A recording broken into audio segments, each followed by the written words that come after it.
Well, here we are. The final day of 2025, and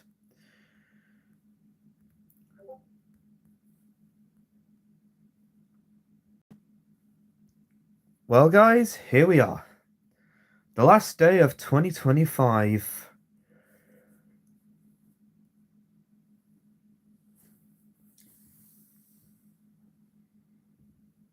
As well as the, well, as well as the final year of the, no, sorry, I'm gonna say, as well as the last year, no, sorry, as what, oh, hey there, right, so I'm doing my last stream of 2025, and I guess the 80th anniversary year, and the Railway 200 year, and the Magic Railway 25th, and Sodor's Legend of the Lost Treasure's 10th year overall. Yeah, a bit of a mouthful, I know, but I decided before 2025 ends, I thought, why not basically go over the commentary of the Christmas Carol adaptation of with Spencer as the main protagonist, hopefully this time without any lags. And there's also this stuff that I got at Doncaster Toy Fair yesterday. If you saw my community tab post, got a handful of duplicate Ertls, such as well as a push along Nia that somebody detailed up, and it does look. I'm sorry for not getting around to remaking the other stories of the Roller series. Life became my main priority. Oh, that's alright. Yeah, so basically, I decided before 2025 comes to an end, I thought I should have another crack at the commentary of the Christmas Carol adaptation with Spencer as the main character, this time without any lags. As well as my way of capping off Thomas's 80th anniversary year. And here's another D'Agostini Thomas from this box that came with some wooden train stuff. You should do some Ertl videos. I have used some of my Ertl stuff in my series. Like, I have used my the Ertl Peter Sam that I bought as a replacement for my childhood one because it got thrown out. Well, not this one. I'm talking about the one that was not this one, because I bought this one yesterday. I'm talking about the one that I painted up to look like Peter Sam in his Railway series livery before I found out that Sahandel and Duncan's Ertl prototypes were depicted like they were in the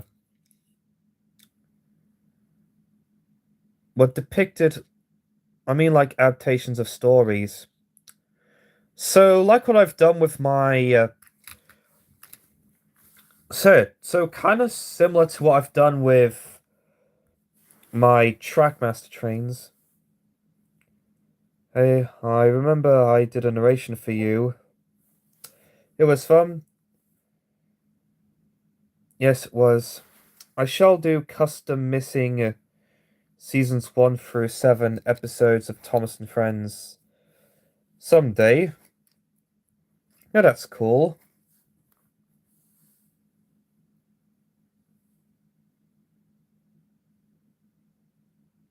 I might redo it again with my 00 models again with G-scales.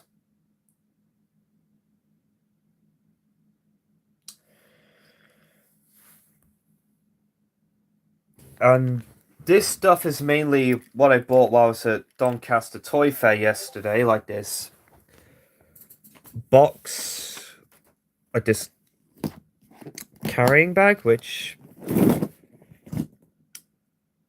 think is from the 80s. And it came with some wooden trains, like some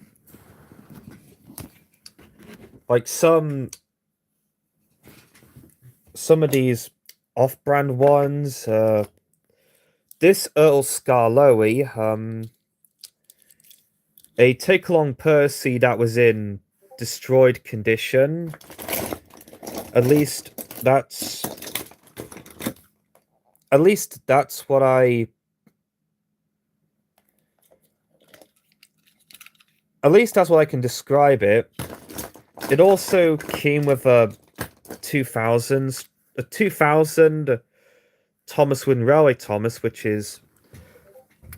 And given how I got a 1996 Thomas Wooden Railway Thomas for Christmas, I thought it was cool that I got two 2002 Thomas Wooden Railway Thomases in the same year. It also had a 2002.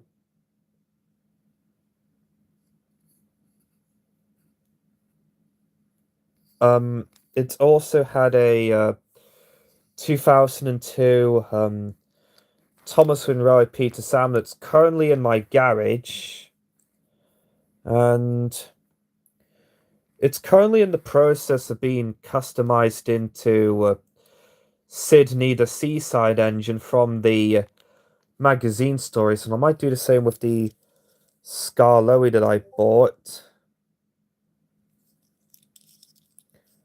in the job lot. Do you have a RWS like duck? I have two RWS ducks. There's the Trackmaster duck that I use in my series. I painted up to look like his Railway series counterpart, but I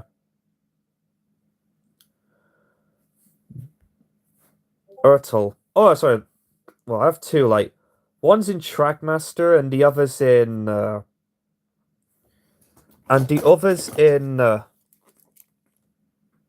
One's in Trackmaster, and the other's a 3-rail Hornby Duplo one made using the same engine that Audrey used to.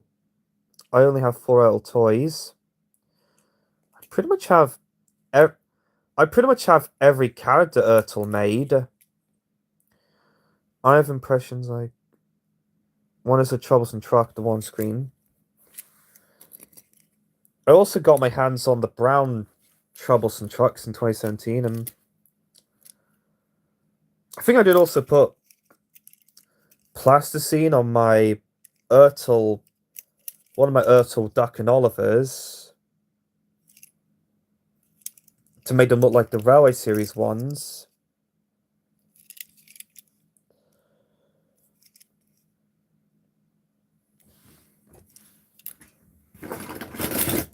And there was also another Ertl duck that I got from that toy fair that didn't have a funnel.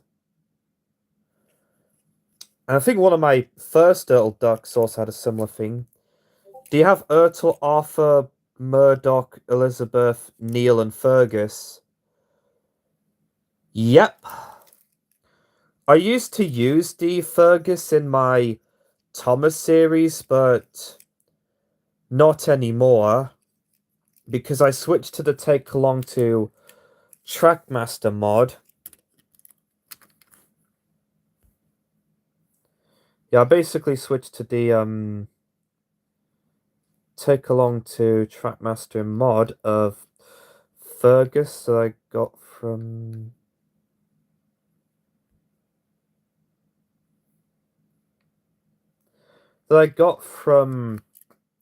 Numpty Pootis 8012 back when he was auctioning it off on eBay.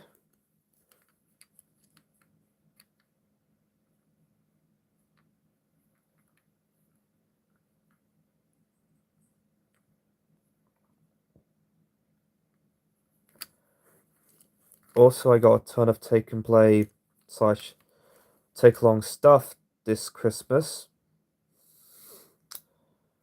Oh, interesting.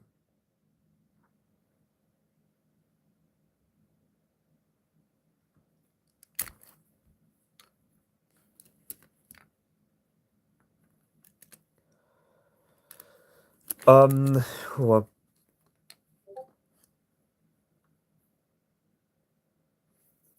so basically, yeah, so basically I got 2 extra ducks on the same, yeah, basically I got 2 extra ducks on the same day. One of them doesn't have a funnel like my childhood one. Kind of like in Mad Bomber where there were 2 ducks. I think I probably had... I'm pretty sure I had 2 Ertl ducks when I was younger, because... When I was a child, because... Or 3, because... It was like... One without a funnel, similar to that with this one, and But I asked my dad to put a funnel in it, and... I think it was probably seen when I did the... when I recreated Mad Bomber back in 2020... No, 2020, yeah, it was 2020, yeah. And I think one of my Ertl ducks was also one that I took home from my primary school back around 2012, and I also did that with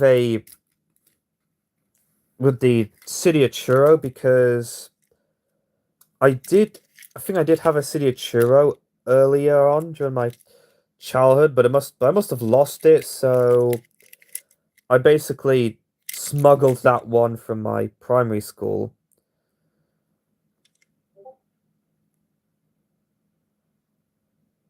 I got mud-covered Thomas and 60th Henry for Christmas alongside Ertl, Bulgy, George, Caroline, and Stebney. I want to use the mud-covered Thomas for a by George if you use, put in the description.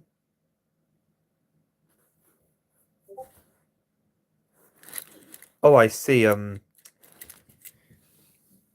So yeah, the other ones that my primary school had that around 2012 that I smuggled home were Dark, City of Churro, Oliver, Annie and Clarabelle, the old coaches, guess same reason as City of Churro, and also Bill and Ben, since at first I had one of the twins in Ertl, but not the other, so basically my second time owning the 2 of them in merchandise form, besides Thomas Wood and Raleigh, was with the Ertl ones. Bro stole the Great Western trio. Yeah, that was basically 9-year-old me. Yeah. Basically, yeah. That was basically what 8-year-old... Yeah, that was basically what 8-year-old me did with those Ertls that I took home from my primary school.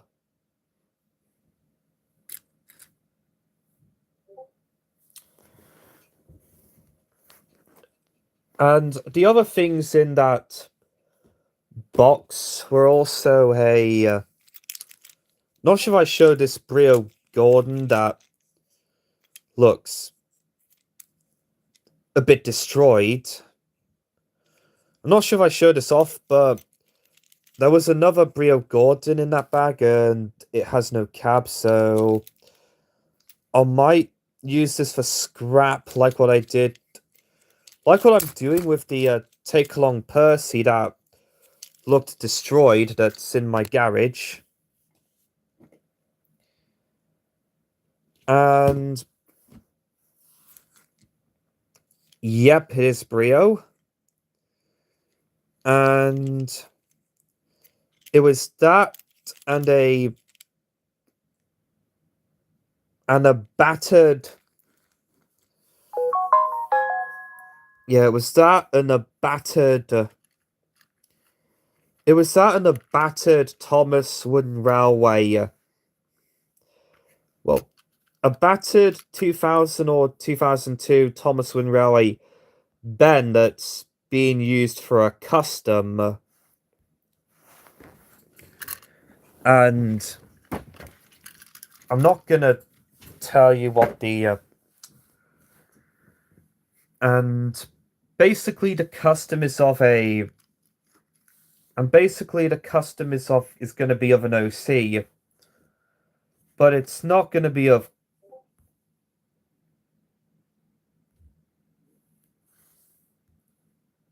yeah, I'm basically using that 90s Ben for a custom he's currently downstairs alongside my Hornby Murdoch and the yeah, it's downstairs alongside my what OC is it gonna be?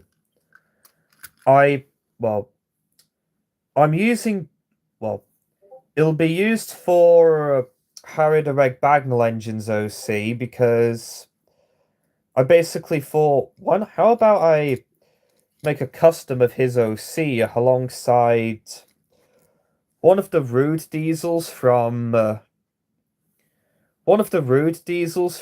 my season 3 episode Rusty's Secret. One of the Rude diesels from the yeah, so basically I will be using the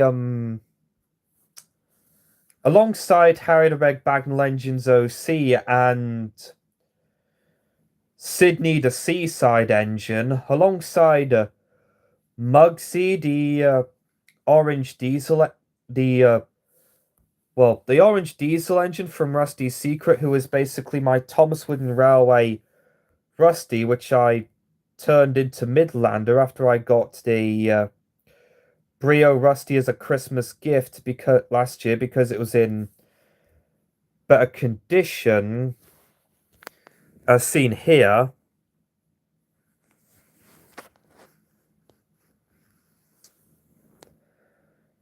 Basically, all I did was remove Rusty's nameplate and colored in his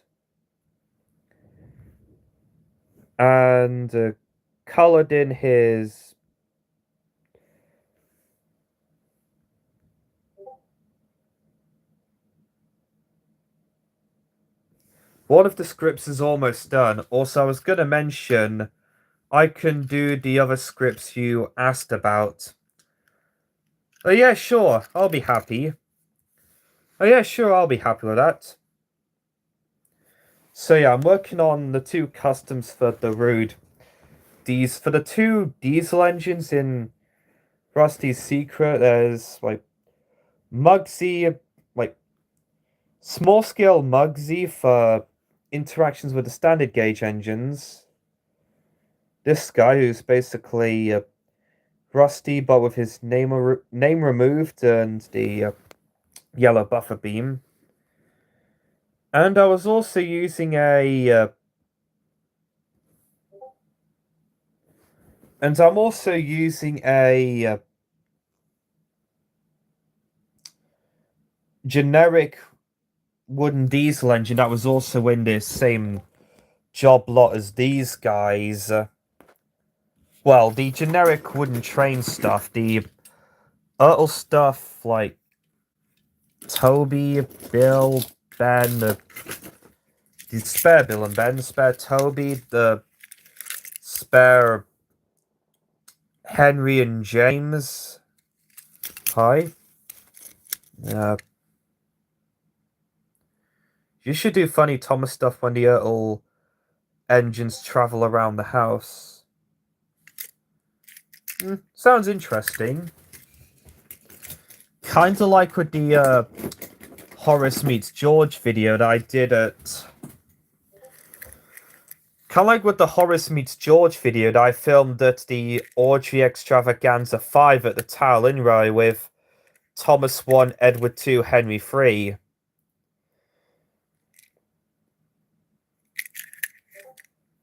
Yeah, there's another Percy and another Sir Topham Hatt. There was also another Sir Topham Hatt in this.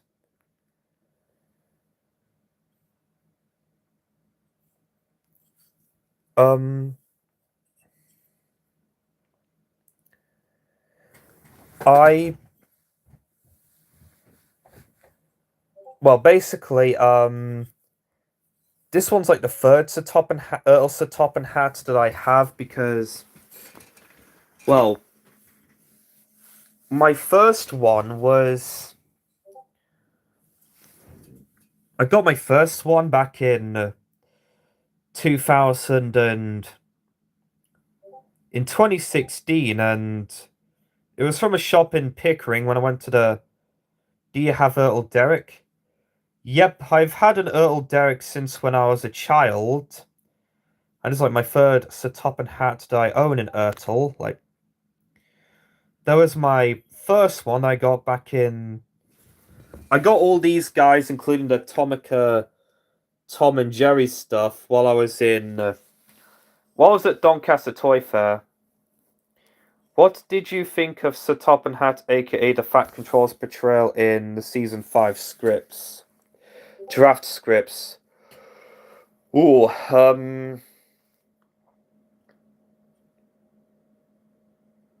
yeah, I feel Sir Topham Hatt's portrayal in the Season 5 scripts basically feel like how the Sodor's Legend of the Lost Treasure haters think Sir Topham Hatt is because of him.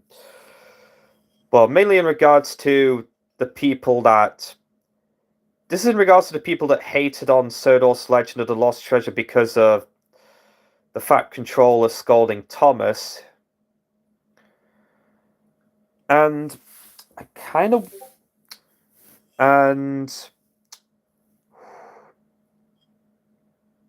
Yeah, basically, I feel the Fat Controller's portrayal in the Season 5 draft scripts kind of feel like what most Sodor's Legend of the Lost Treasure haters portray Sir Topham Hatt and his Hour of Poop counterpart in the YTP The Train Killers.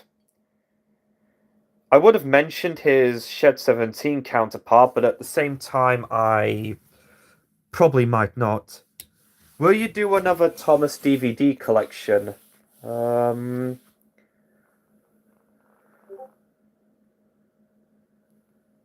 I'll take that as a maybe. I'll take that as a probably. Mostly given how I have toyed around with whether I should do another Tomy Motor Road and Rail Trackmaster Play Rail and motorized collection with most of the stuff that I had yet to have owned, with most of the stuff that I didn't have when at the time of I was making the video, like the Tomy Trains Percy and the Troubles. Oh, this Percy is a Tomy Trains Percy that I picked up at Doncaster Toy Fair yesterday. And this is an example of one of the ones that I'll probably feature in the updated Trackmaster and Playroll collection if I make a new one. Like this guy, the new motorized stuff that got released the 80th anniversary. Some of the custom ones, like Edward, and I do plan to make Salty because I got a spare duck for the wheelbase and I'm using the All Engines Go. Salty for the top. And I also plan to do one of Dom Douglas, but I wasn't too pleased with the face for Donald, so I'll probably make a new one out of the... by modifying the Golden Bear Thomas and James faces I picked up while I was at a Mall Train show. Well, the Chorus Mall Train show, that's it. Although, the face would probably put people in mind of the James, the James face in the 2026 series, which looks more like Edward, and even though I'm not sure, even though I feel it might be, I'm surprised that Doncaster Toifer has this Thomas Gold. You should do a video on it. Yeah.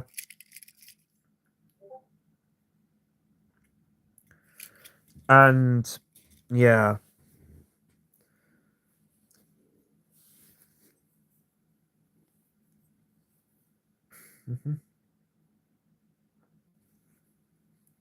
And that also Topham Hatt was also the third one I gotten, as I said. Here he is again after I rambled on how he how I here he is again after I talked about my thoughts on his portrayal in season 5, comparing him to the how the So Does I Not Treasure haters portray Sir Topham Hatt. Well,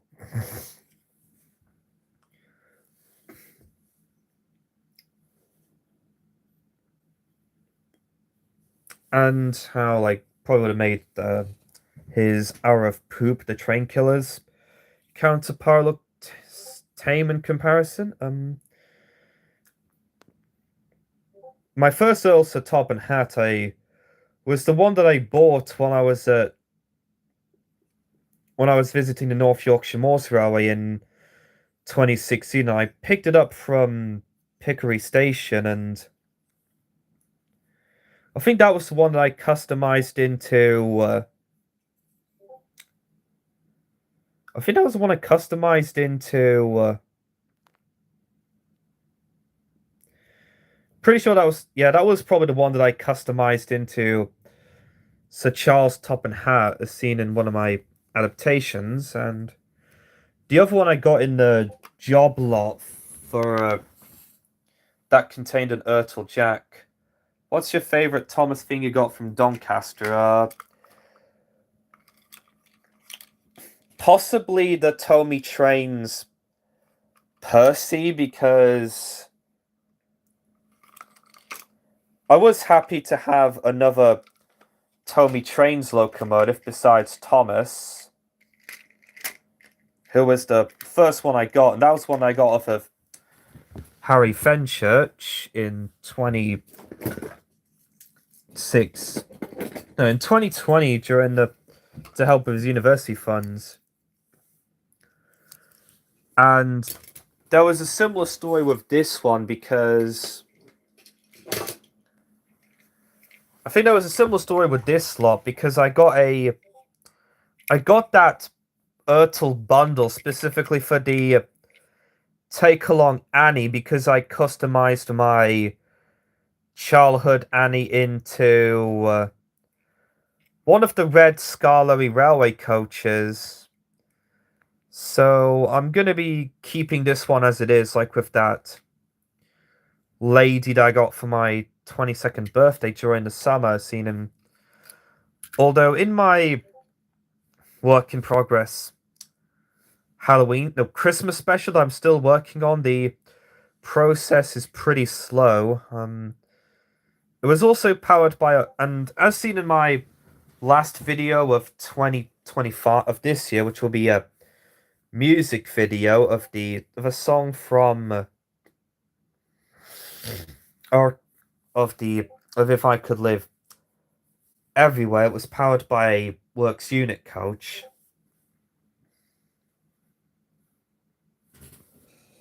And yeah, aside from the other off-brand Thomas Wooden Railway stuff, alongside the other wooden train stuff from other brands, there was also a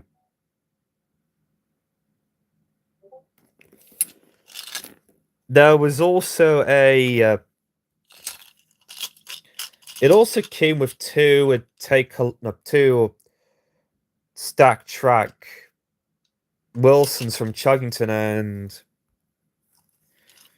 I'm excited for 2026. It's me, Thomas, and Happy New Year's Eve. Oh, that's nice. Yeah, the job lot came with these two. Yeah, that box also had two. It also came with like these two. You know, aside from all the off-brand or wooden train stuff or stuff from other brands, it also had the two Stack Track Chuggington Wilsons. And do you think the project is CGI? Hopefully, because I'm hoping it's not AI, because I just wouldn't want the new Thomas show that's coming out next year to be AI related. Well, made using AI, that's what I should be saying. And plus, I have also thought about incorporating Crane Truck J from the 2026 series into a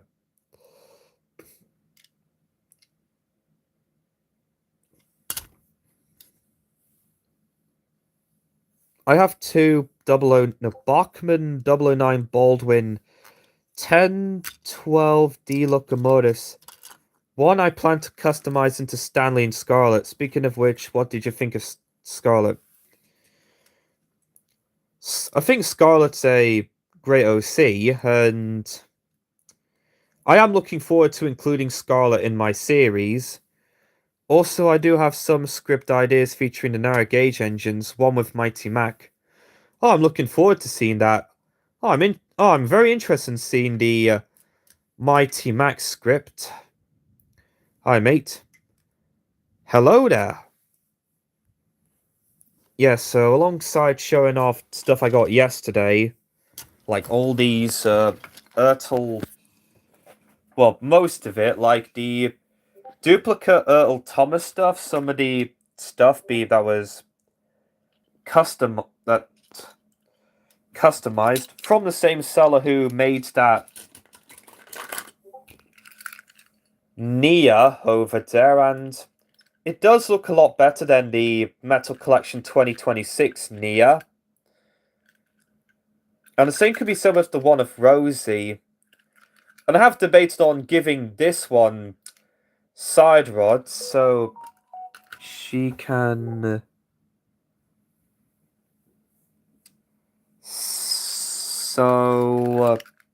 she can be in line with the one's Mattel release for the 80th.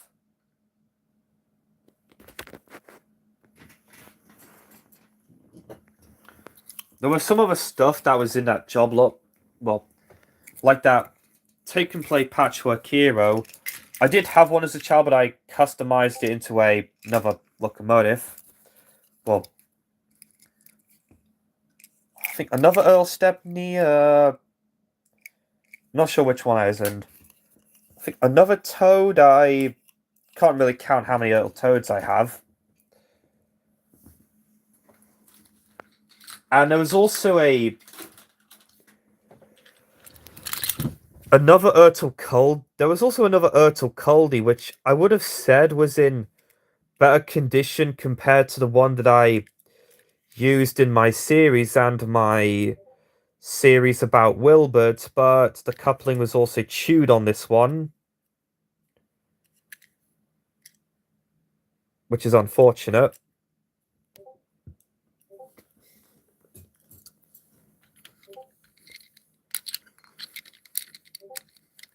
And it also came with another Take Long Gordon, and yeah. So that's all my take.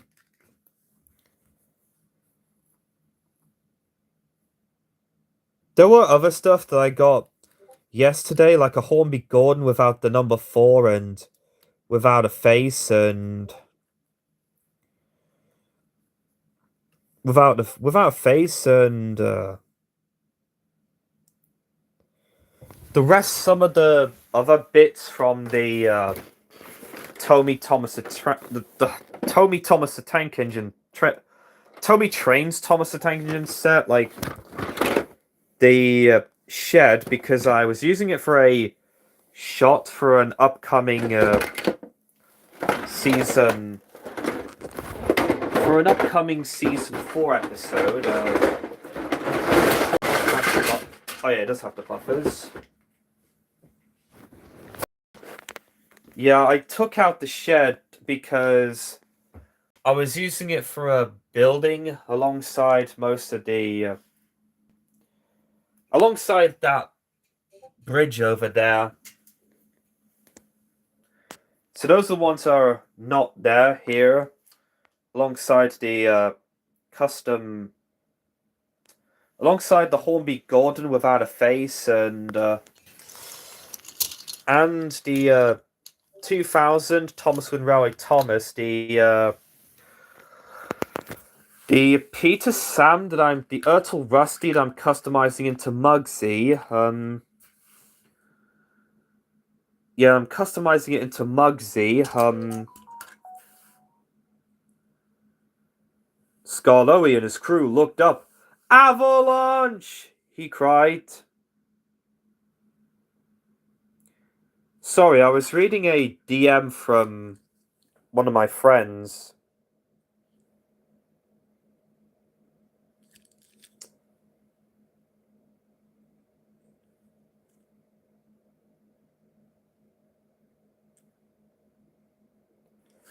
After seeing all engines go, I don't know what to think. Hopefully this new series is actually good, not a spit in the face like to Audrey's creation like All Engines Go was.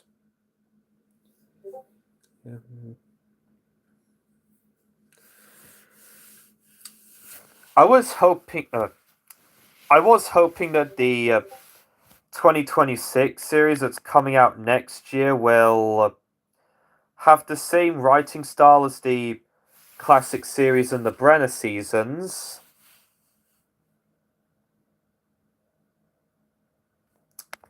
So the other things from that.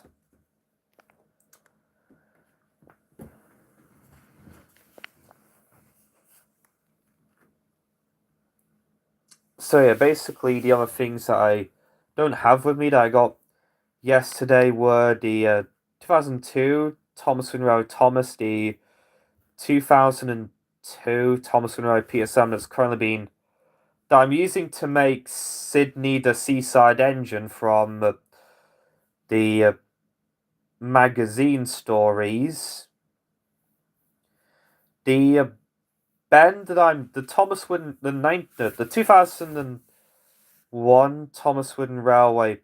Oh, hello there, Thomas Wooden Railway bend that I'm using to make Harry the Red Bagnall engines. OC said hi. Oh, hello there. And the yellow diesel engine from Rusty's Secret. So yeah, he's basically getting a physical model compared to his appearance in the season 3 finale, Rusty's Secret, where he was. Yeah, I do have two darts. The one that I use in my Thomas series, and well, the one that I used for. Well, whoops. Yeah, this is the one that I used for the yellow diesel from Rusty's Secret, who's going to return in season 5. But in actuality, he's my custom Ernest the Engine car, but edited, like, because of the yellow. Huh? Because of the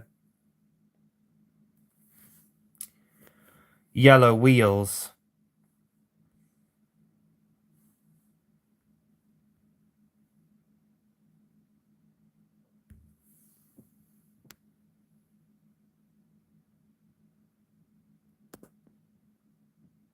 Yeah. See, that's most. However, compared to Rusty's Secret, which as you saw earlier, he was basically being depicted as their. He is being depicted like as well, he was basically portrayed as my custom Trackmaster Ernest the Engine car.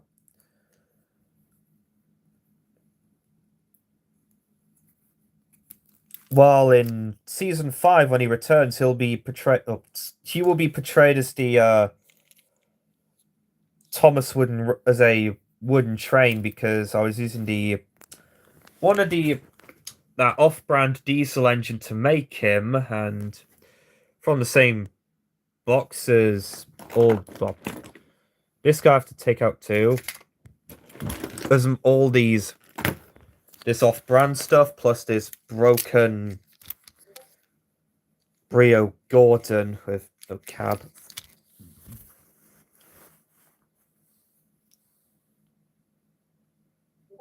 You have the oldest Thomas. Yeah, some of my oldest Thomases that I have in my collection are this guy, the Ertl sticker face Thomas, the Hornby Thomas, the first Hornby Thomas from the 80s,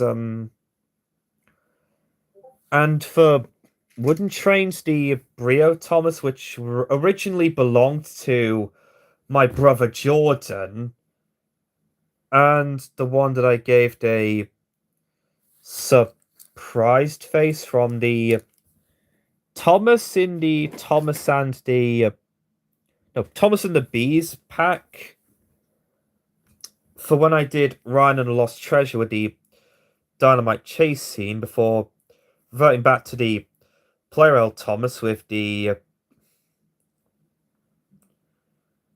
hey there, in the bit where the Fact Controller is like asks like what is going on here, and Ryan saying that it was all right. I have a headcanon that the stone quarry that Sahandel was at is the quarry at Renius, and the Blue Mountain Quarry is a recent addition to the SKR. The quarry at Scholar was turned into a base. Oh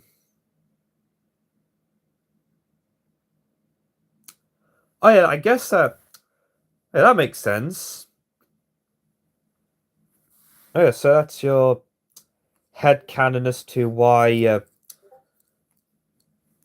Sahandel was absent in the up until season 9. Does this answer your question?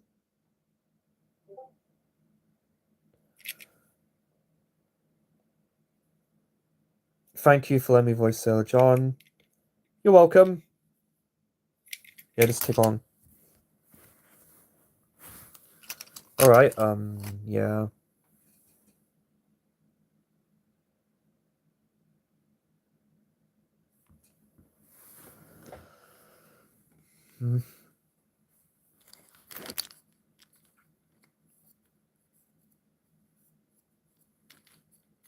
And the other thing that I got at that toy fair,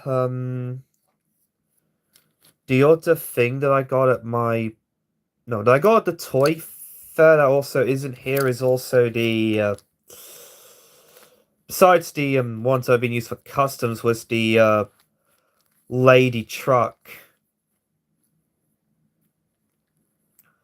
Was the truck that came with, was the one of the trucks that came with the Motor Road and Rail lady.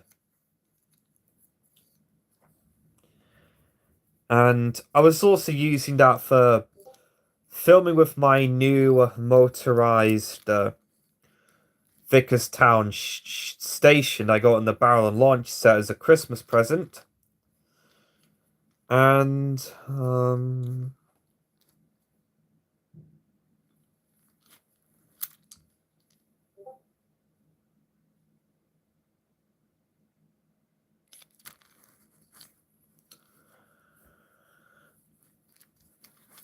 I did have ladies' trucks when I was a child. I got them with my first lady. the first two ladies, because I had two of them, but I think I did, but I put MR, but I later added MRR on the side with plasticine, which stood for magic railroads, but given how the magic railroad doesn't exist in my series, I have no plans to use them in my series.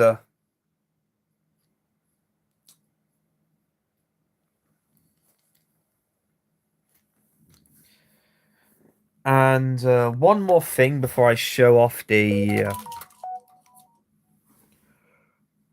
Bogo, my dear engine, save me!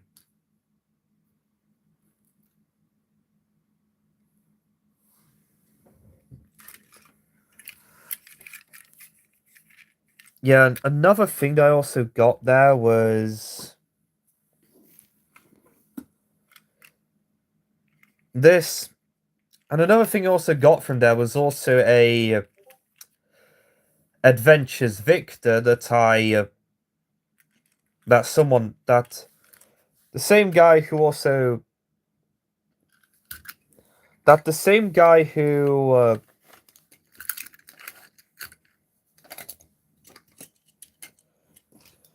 detailed these guys made. And I am currently debating as to whether I should use this Victor in my Thomas series instead of the... Yeah, another thing that I got from Doncaster Toy for alongside all this. And I am debating as to whether I should use this in my series. Hello there. I'm also debating as to whether I should use this Adventures Victor in my series compared to, instead of the one that I got in either the Collectible Railway Steamworks Repair Set pack, because I have the truck that came in that pack.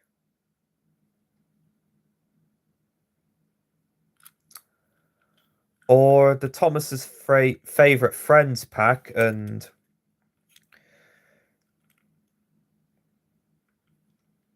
so yeah, I'm basically debating as to whether I should use this in my series instead of the one that I've been using ever since I started incorporating the small-scale Scarloian Mid-Sodor and Caldy Felon. Also Victor and Millie into my series starting in 2022. What do you guys think? Should I use this Victor in my series?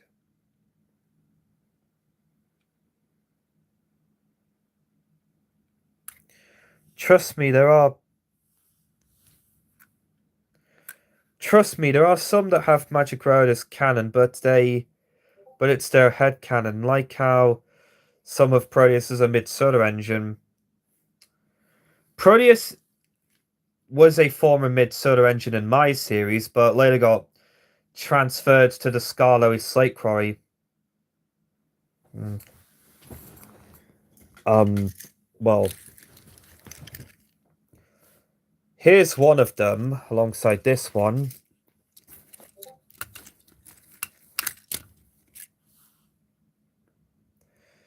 Yeah, I have two Henrys. Well, two of these.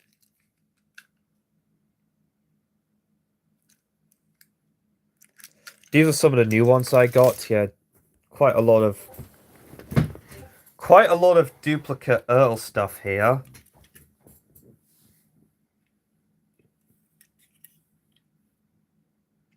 Oh, and there's Boko.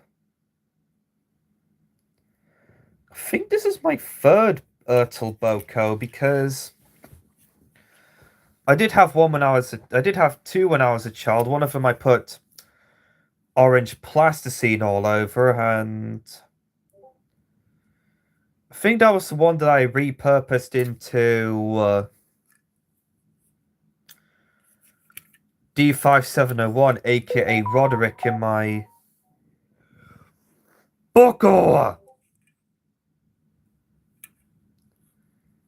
Yeah, so basically that was one I put orange plasticine all over, like try and make it into some random faceless diesel, but then I later customized it into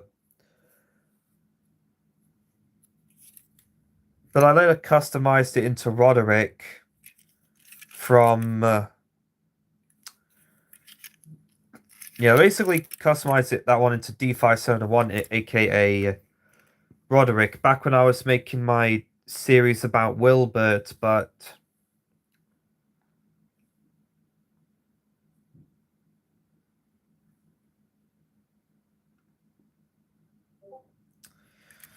he was also seen without Levi in that series, because, well, compared to my series where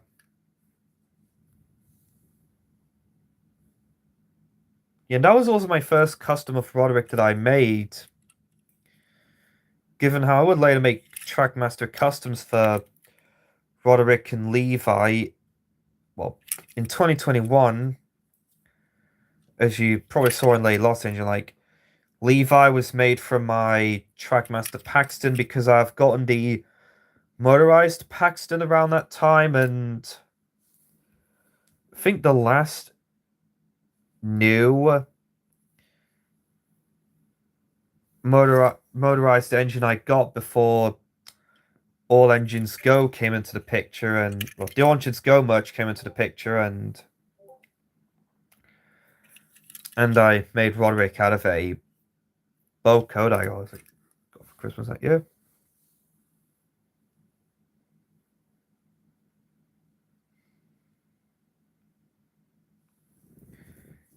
Yeah, most of the Trackmaster stuff, minus the one of the Playrel Oegar Railway Jameses were used for customs. Like the other Oegar Railway James was used for Carlos from the Great Race. That Boko was used for Roderick. That Bill was used for my original custom of Pug.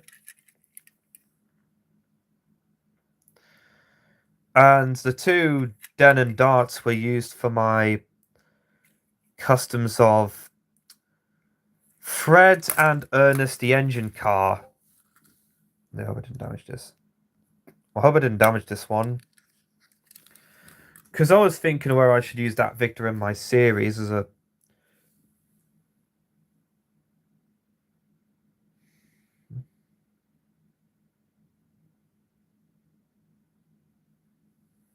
Another thing that I'm also going to be doing in this stream is basically...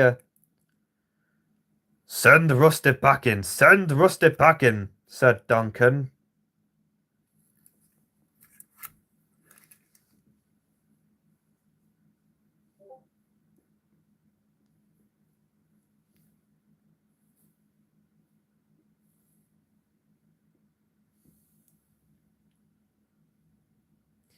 Yeah, so... Another thing I'm going to be doing alongside... Another thing I'm also going to be doing is... doing a... Bogor is doing a... Basically doing a take two on the commentary of my Christmas Carol adaptation from 2020 with Spencer as the main protagonist. Hopefully this time without any lags.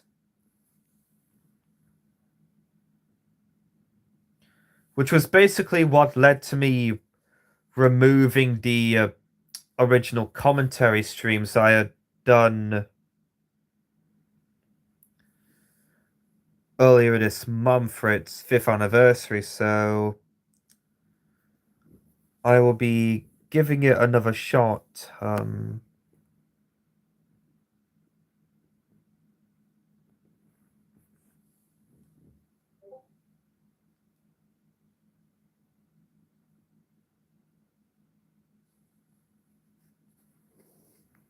So yeah, I'll be probably repeating some stuff of what I said in the original live stream, so Here we go.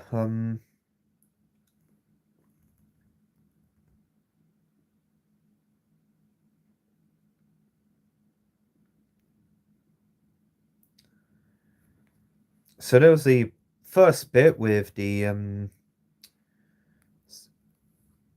no wait, let me try and read that.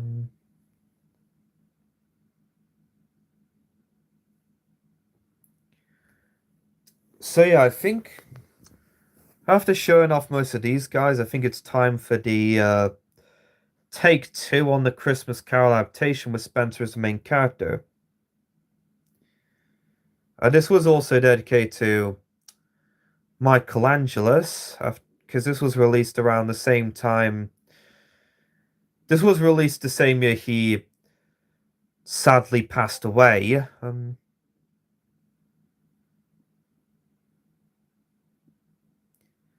It's a pity it's not Christmas. Then we can call you James the Red-Nosed Engine.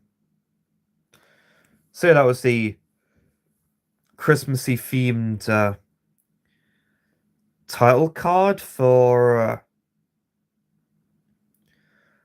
well, for season 1 and 2 before I. Speaking of Fred, I headcanon he's not lazy, just. He wants to be really useful, but his engine does mess up a lot. I figured this as there is only so much one thing to do with a lazy engine. Oh yeah, I guess that makes sense. I might use that headcanon in my series.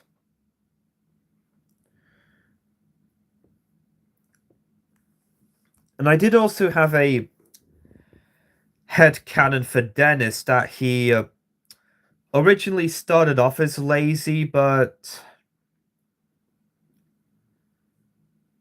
like as seen in Thomas's Day Off, but he soon learned, but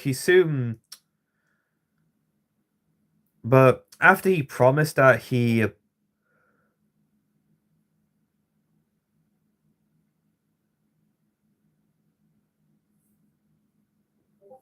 yeah, basically he Dennis started off as lazy in my basically I did also headcanon that Dennis started off as lazy, but nowadays he's a hard worker.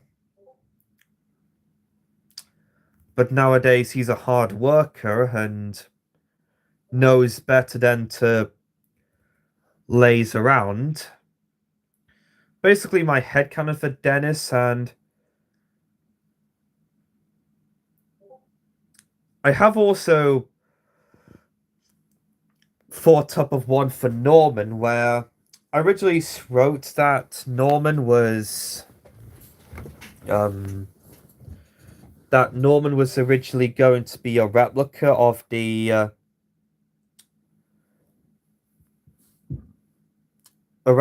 Dennis, but I came up with an idea that maybe he could have been a replica of Dennis that was built at another workshop at the mainland, and the people who and I think the manager of that workshop was a rather shady person, to say the least, given how.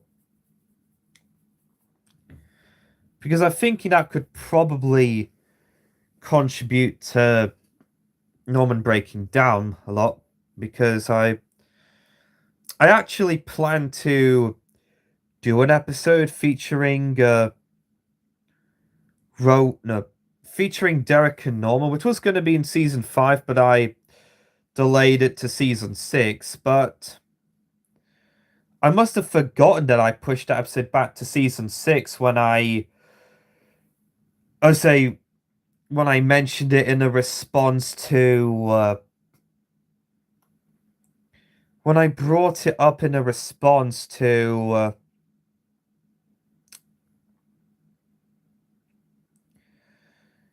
a comment on my post about Rosie is Red originally being written for season 21, when I as Sam Wilkinson about it.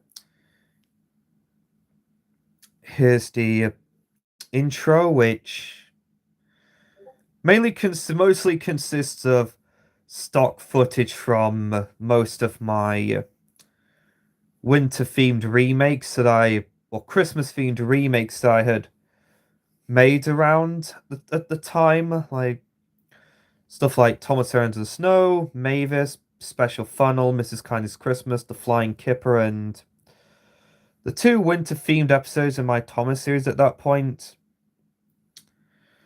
such as Molly's episode, as seen here.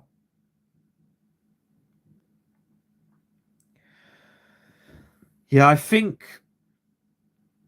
Yeah, this special also marked the debut of the Red Express coaches in my series, because this was around the time where I had bought...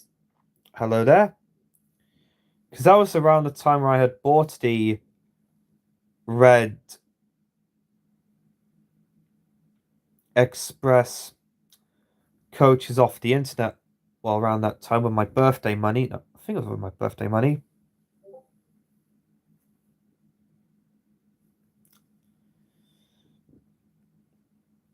I think this and... I think most of the winter-themed remakes I did in 2019 and this special were the only times where I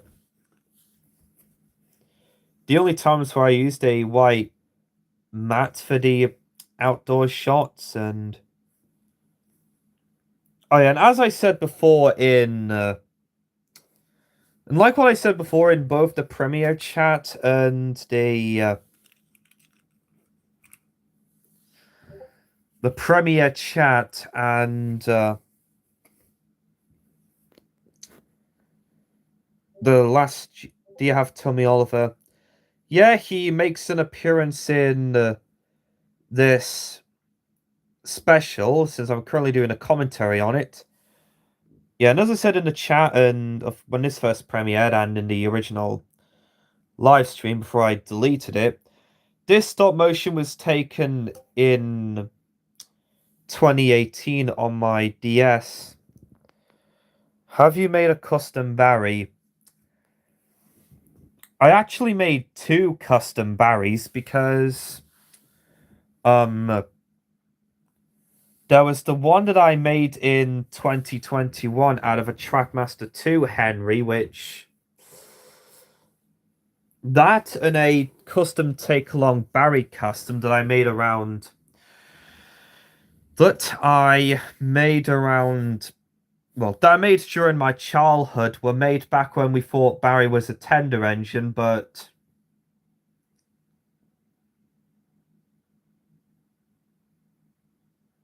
And that was made from my custom of... yeah, and that custom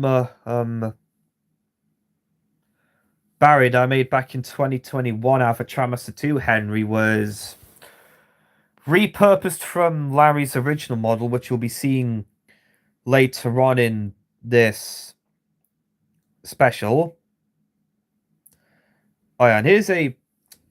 Yeah, this shot of Percy crossing the viaduct and Fedor and the brief cameo from Fedor was originally... was... I think some B-roll that I filmed during Bill and Ben's Christmas Adventure. And he's pulling the green brake fan that came with my Hit Toys Billy that would later become my Bradford custom. And I've seen in the stock footage from when I did Thomas's Christmas party earlier on, it also had a capture player L cranky face, because the face... That was during a period of time where the face on my capture player L cranky that I got back in 2018 fell off. And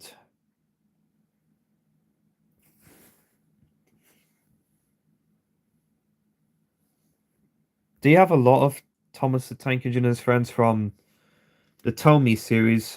Yeah.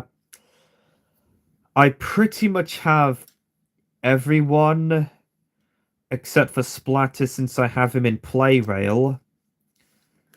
Well, a lot of them vary from, like, range to range. So yeah. Otherwise, in Russia, we practically don't have them. Oh, I see.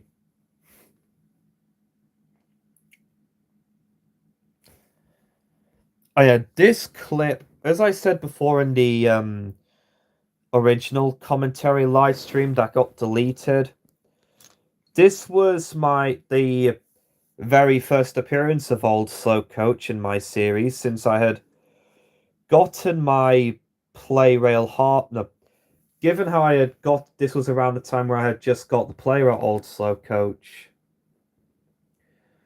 And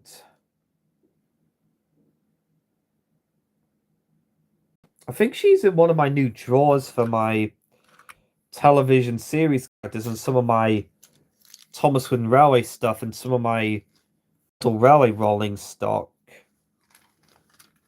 somewhere. Well, I should know because I think Old Slow Coach will also be making a cameo in the Christmas special that's coming out in the new year before I go back to work on season 4 and continue the rest of the season.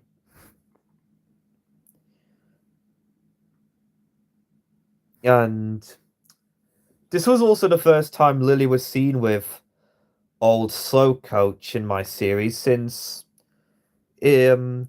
Old Slow Coach is Lily's coach in my... Since Old Slow Coach is Lily's coach in my series,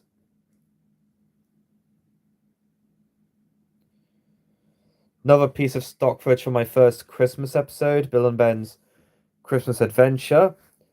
And that was also back when I used to use my 90s Thomas Wooden Railway Terrence before I switched over to the motorized Terrence from the Thomas and Terrence pack, and well, that and the Bachman Terrence, which I didn't own at the time I made this video, or special. More stock footage. Oh,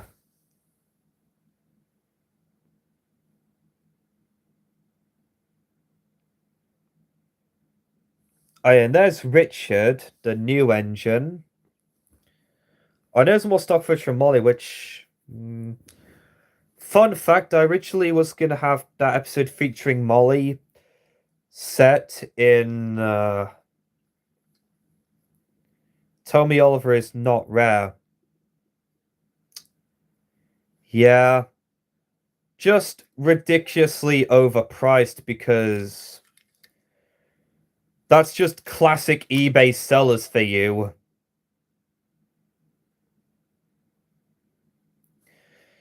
Yeah, I had to make a joke about secondhand eBay sellers selling secondhand Thomas Merchant joke prices. Yeah. I was originally going to have Molly's debut episode of my series be set around 2014, but I later changed it to... I think the year season 9 takes place in my series to avoid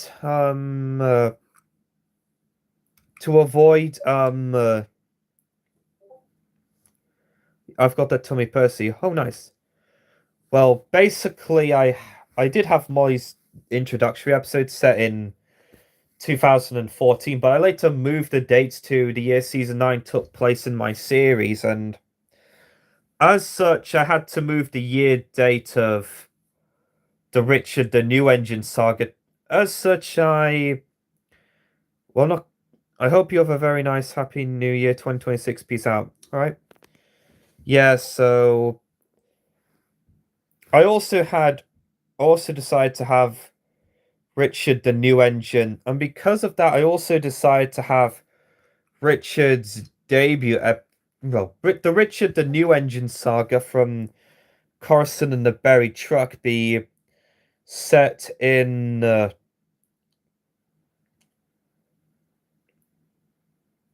be set in to be set during season to be set during season 8. So yeah, in the timeline of my series, Richard is technically a season 8 newbie, given how there weren't any new. Well, because I sure hope I got that correct.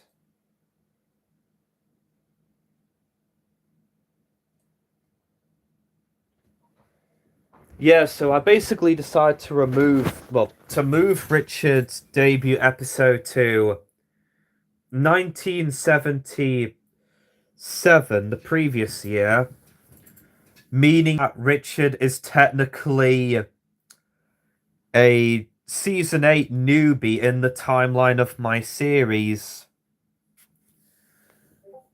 And there's also Skip from Bob the Builder making a cameo. And also in that stock footage, my final video of 2020 is going to be premiering soon if you guys are interested. I'll just pop it up.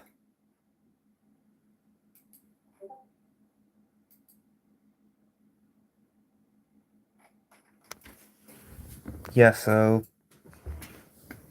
yeah. And Scoop and Muck will also be I have little say trucks. Oh, that's cool. Yeah, and Scoop and given how Skip from Bob the Builder's making a cameo appearance in this, Scoop and Muck will be appearing in season 5 of my Thomas series. So yeah, I'm basically doing a similar thing as to what Little Blue Train 67 and Downey Studios 2001 have done, given how Trouble at the Construction Site is going to be a crossover episode with Bob the Builder. Given how Scoop and Muck will be making appearances. Also, I did actually, speaking of Bob the Builder, I actually sort of knew, given how Bob the Builder is now going to be canon in my series, to explain the reason why Spud is a sentient scarecrow, I kind of thought maybe Spud isn't actually a scarecrow, but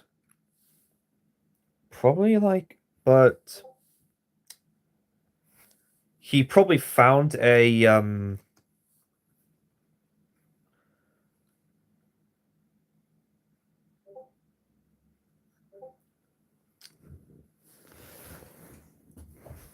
oh yeah, and also this was also back when I think this was also like the first and only time where there was like a guy who disguises as a scarecrow.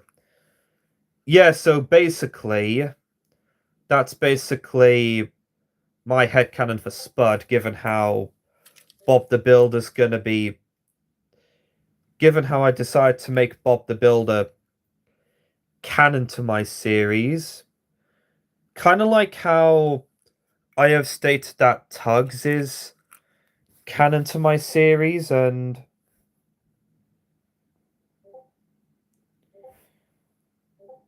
some more stock footage from. Oh yeah, and also this was made before I made my customs of Victoria and Helena out of my classic Trackmaster Annie and Clarabelle. After I bought the motorized Annie and Clarabelle, so I was basically using a Scarlowy railway coach to represent Victoria.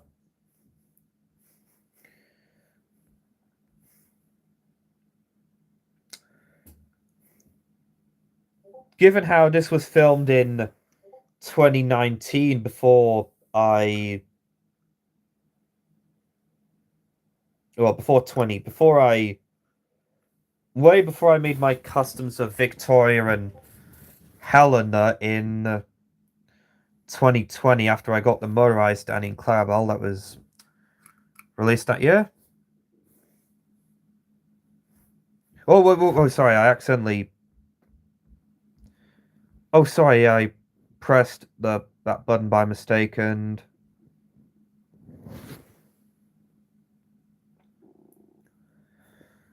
I was basically using this station from the Tomica Hypercity range as for Farquhar Station because this was because I lost my Tomy Motor and Rail Farquhar flatbed at the time and had to use that but I would later introduce the Farquhar station building in my series starting with season 3 and originally I was going for a railway series slash originally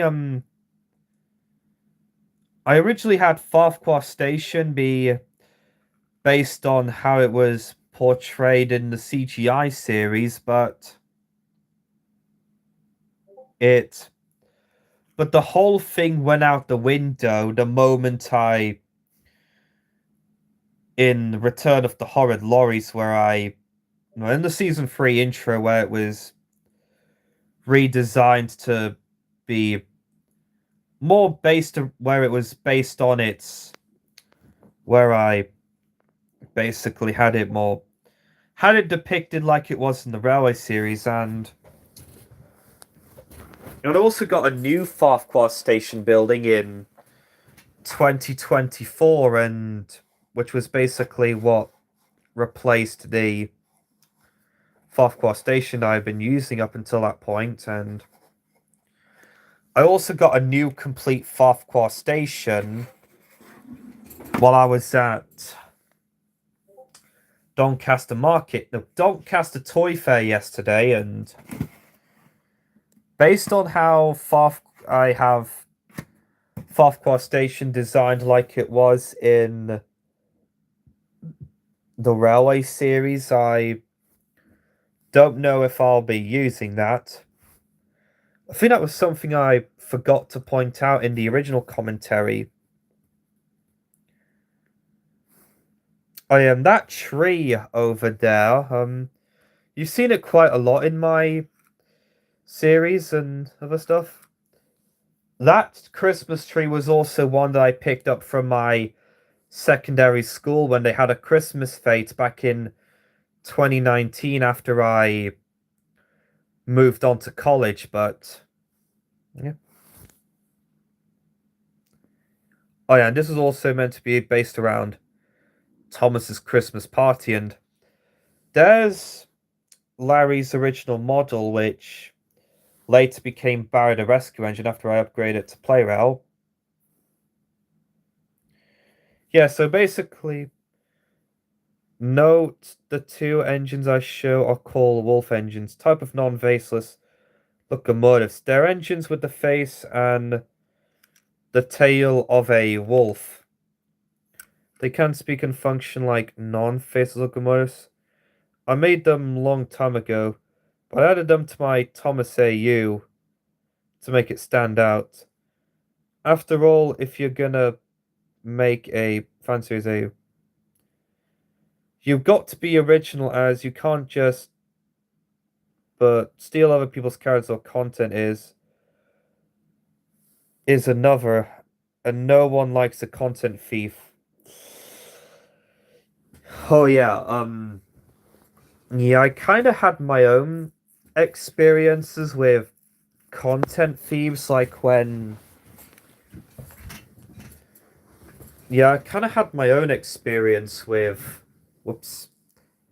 I kind of had my own experiences with content thieves.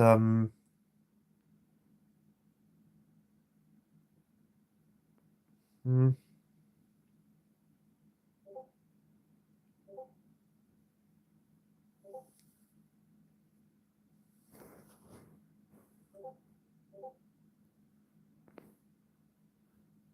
Um,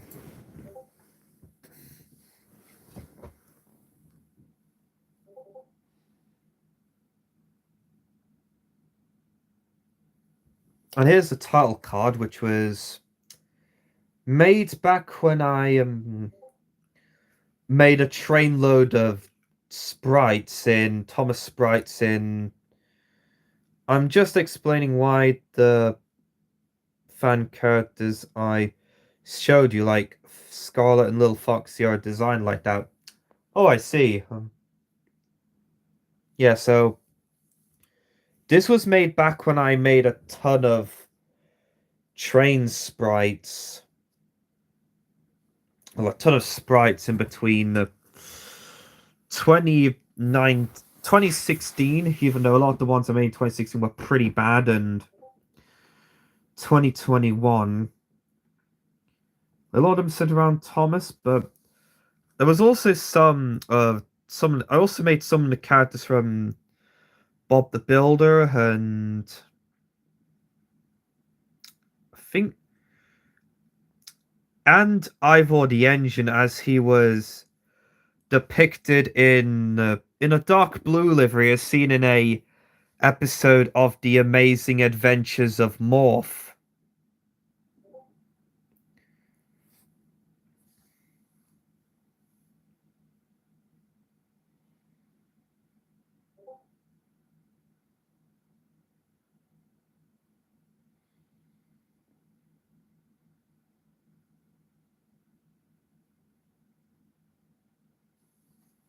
And yeah, and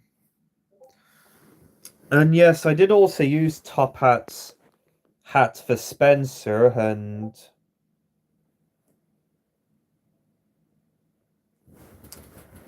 this was basically my own sprite of how of my headcanon for Spencer, where he has black wheels as per that one animation mistake in error in King of the Railway, and his the Hornby Spencer, which I got as a birthday present this year.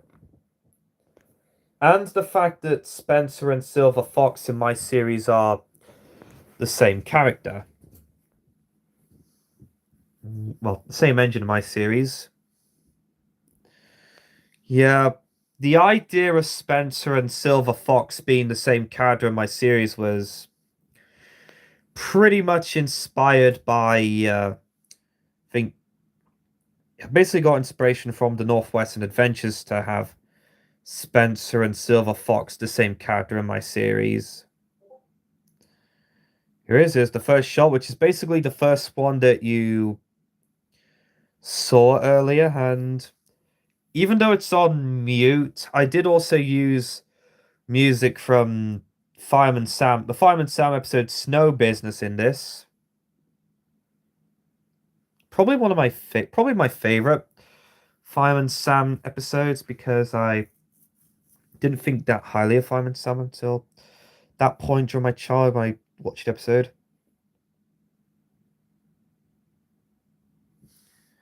Oh yeah, and there's a cameo from Harry, the London Northeastern B12, back before I gave him a second wheel arch to try and make him look, to try and have him resemble a B12 a lot more. And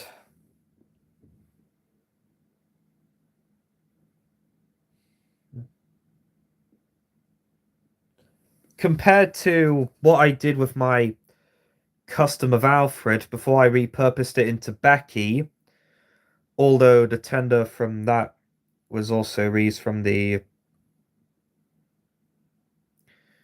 was from a Trackmaster, although the tender I used on Becky was from a Trackmaster 2012 Henry tender that I found in a shop in Blackpool. I noticed how my I noticed what my 87546, aka Cedric, custom looked like at first. Basically, oh, bother. Oh, darn it, I accidentally clicked. Oh, darn it, I accidentally clicked the wrong button. Well, at least there aren't any lags, though. Yeah. Um, yeah, this is basically how my custom for 87546, or... Have you done a garage, Mal? Yes, I have. Okay. And this is basically how 87546, aka Cedric, my custom for him originally looked like. Basically, all I did was took a Gordon and put 87546 on it. And as soon as I saw that Gordon in that charity shop, I knew that would be a good option that would be useful for my 87546 custom. And this was before I upgraded him to have an Emily Tender to make him look less like Gordon.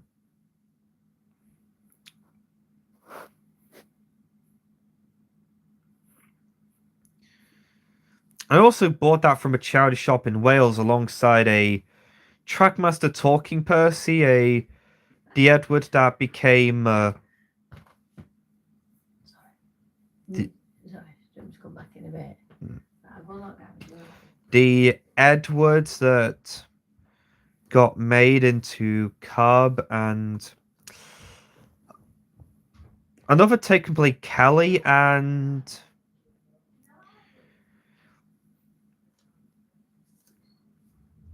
yes, I did hear news about the guy who won Kelly from the I accidentally bumped into the wall. And that was the same Kelly that... No. And I did caught wind about Kelly, the new owner of Kelly, who was being auctioned off. And I did hear news about who was the one who won Kelly from the prop store auction. Yeah, and there's also Larry's original model again before I upgrade to a custom player one.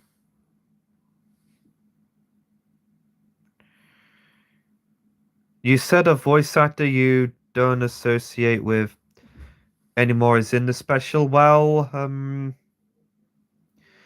yeah, it was basically like, yeah, basically the both of them are like co-narrating, and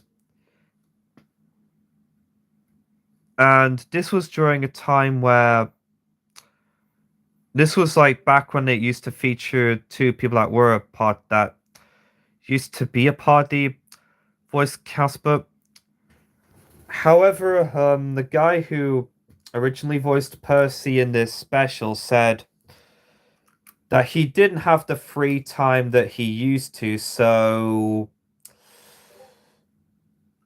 Which is pretty much the reason why which is also...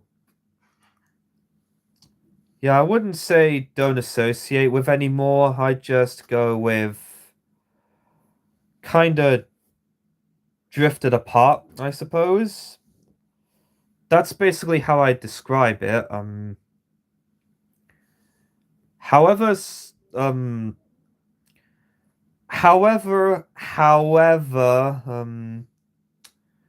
think I was going to have Mason Hagen in the special, because this was back when Mason Hagen used to... Well, it was around the time where Mason Hagen used to do voice work in my Thomas series, but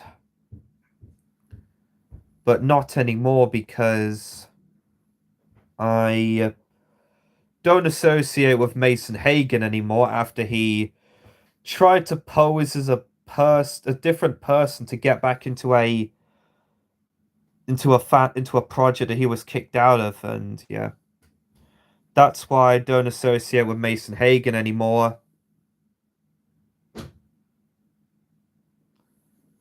Oh yeah, and this was also back when I originally gave Edward a scar in my series, but that idea has pretty much been retcon starting with, I think, probably Bertie lends a hand, which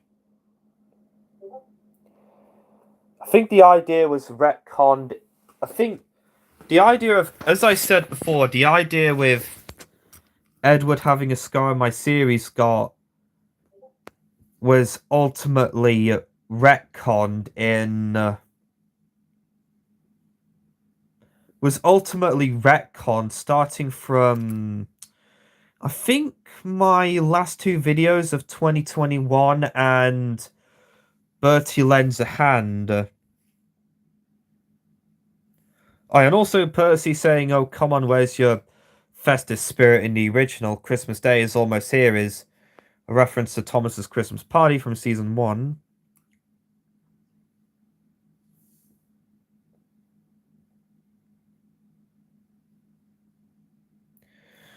Oh yeah, I think.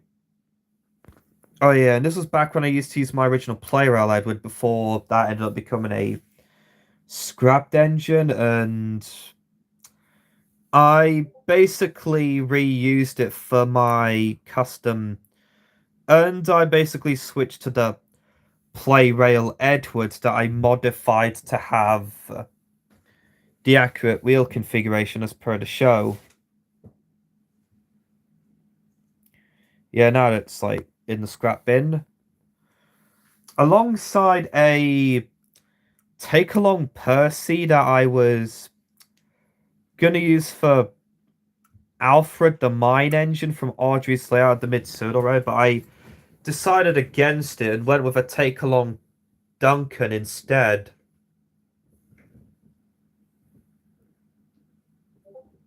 But I decided against it and went with a take along Duncan instead.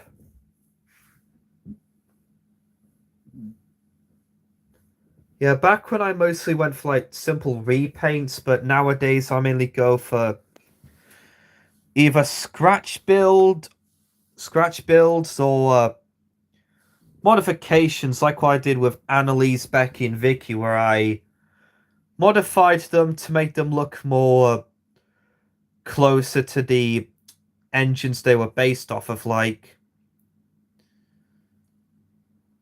probably may know that I've done that with Annalise, as seen with her build process in the scene of her build process in the Malachi's Trains episode. Yeah,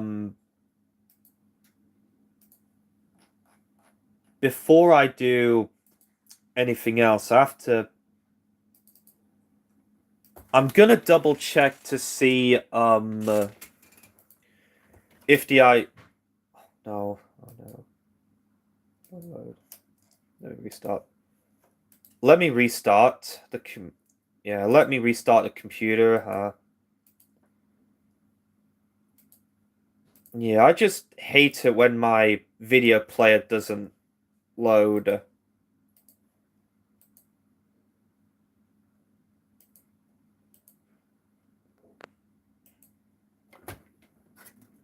Yeah, so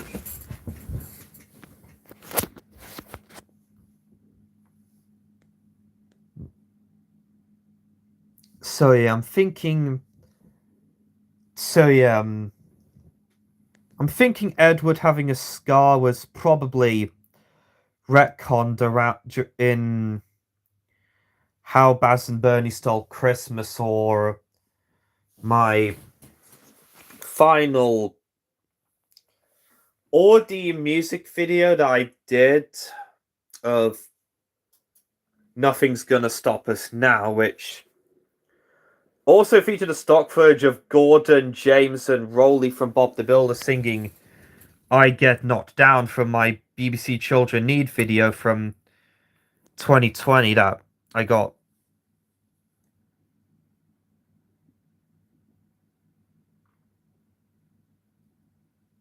So yeah, I'm thinking that was where I got reconned.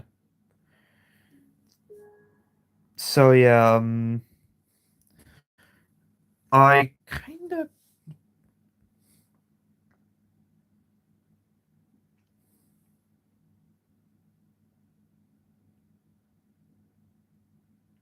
Oh yeah, and this bit was also Toad's very first speaking role in my Thomas series, and it was also around a time where those trucks were the only pieces of rolling stock I had from the Playrail Charrington range.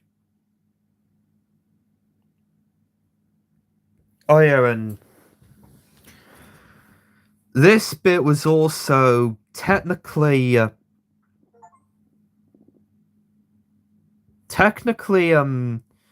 Steve's first speaking role in my series, albeit just reused stock footage from reused audio from the Muppets Christmas Carol, because I used some songs from the Muppet Christmas Carol in here, but you won't be able to hear them because, well, I've got them on mute, so unable to hear it. And as I said in the previous live commentary stream that got deleted, this was technically the first speaking roles of Lady and Scotsman, although their first proper speaking roles wouldn't be until the they wouldn't be until Flying Scotsman Centenary, my 100th anniversary of Flying Scotsman special, and Lady the Lost Engine, my 40th anniversary of Thomas and Friends special, where Lady was voiced by Liz Productions 5784, but in Lady and Rusty, she will be voiced by Wallace from Fly Cheese. Although Liz will be voicing Frankie in Frankie's First Day, one of the new upcoming season 4 episodes. Oh yeah, and this bit was the very first appearance of Rex, Mike, Bert, and Jock in my series. And back when I didn't have any capsule plural tracks, so I used well, I did have some capsule plural track, but the track that came with Annie, Clarabelle, and two of the Red Scarloey coaches were all I had.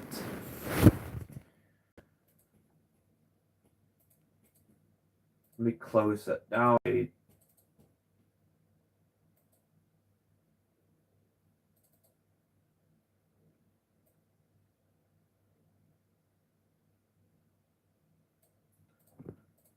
Oh yeah, oh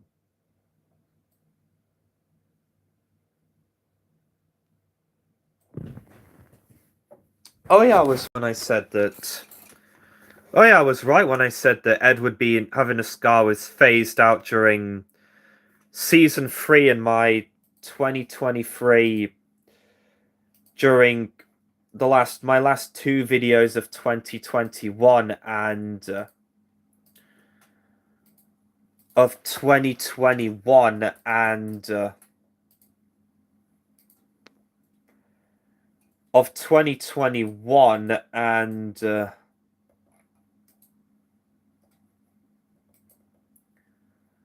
of 2021 and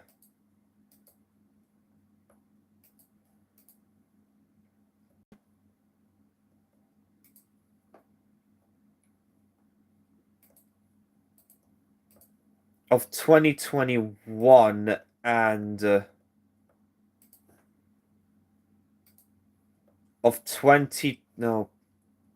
2021 and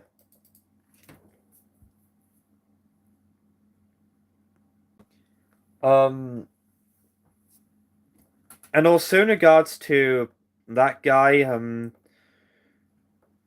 bit where also a bit about the voice actor that I don't associate with anymore in the special. I don't think I've spoken with him since 2024 when I was preparing for season 4 of my series, which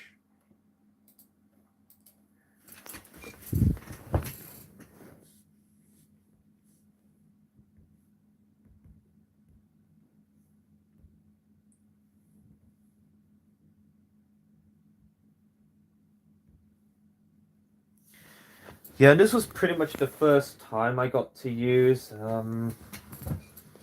This was also the first time where I got to use GBH Trains customs of Agnes, Ruth, Jemima, Lucy, and Beatrice in my series.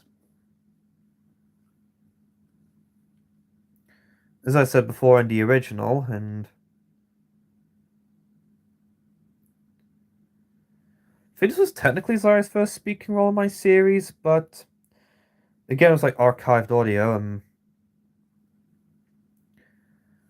Oh yeah, and I think this, along with Flying Scots and Centenary, were also some of Etienne's 2 appearances in my series. Like, it was that and Flying Scotsman Centenary with my recreation of the scene from The Great Race in the intro.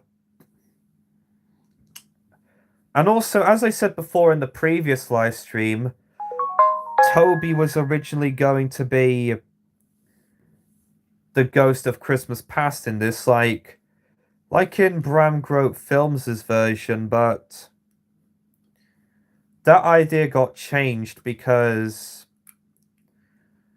I decided to go with having Timothy as the ghost of Christmas Past, and yeah, thus making James the only character that wasn't an OC to be used to portray one of the 3 spirits. Given how I also used I was going to have Timothy the Ghost Engine to be the ghost of Christmas Past, as well as the only time that Timothy was going to be a demon in my series, but I later scrapped it and went for... But I later scrapped it and made Timothy the Ghost of Christmas Past. And I was going to use Engine 17 from Jimmy the Ginty to portray the ghost engine of Christmas Future. And I basically... And even went as far as to... And I even went as far as to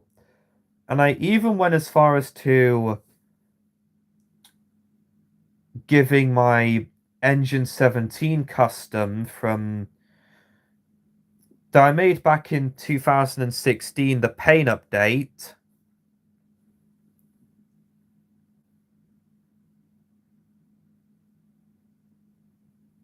But GCGB12 politely declined the offer, so that never happened. And also my last video of 2020, which is a music video, is also premiering for those interested.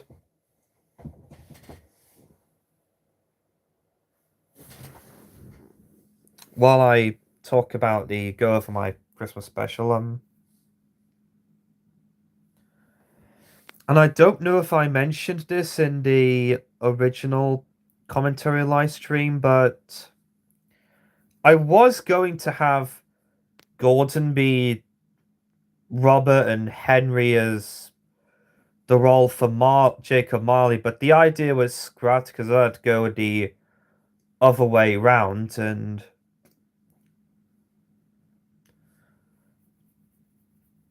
also looking back, had I included the Marley and Marley music video, I probably could have. I probably could have included the. Had I included the Marley and Marley music video, I probably could have had 87546 and 98462 as Jacob and Robert Marley.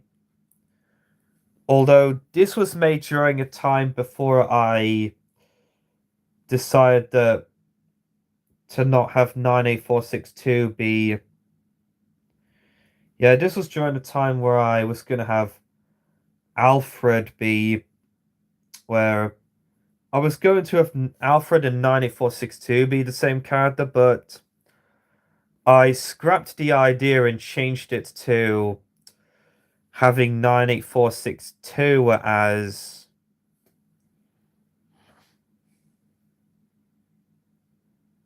Have 98462 be called Clyde. Oh yeah, in this scene I also used the thing that'll think a little desk from my setup for the Fat Controller's office in this scene. 11 I'm watching.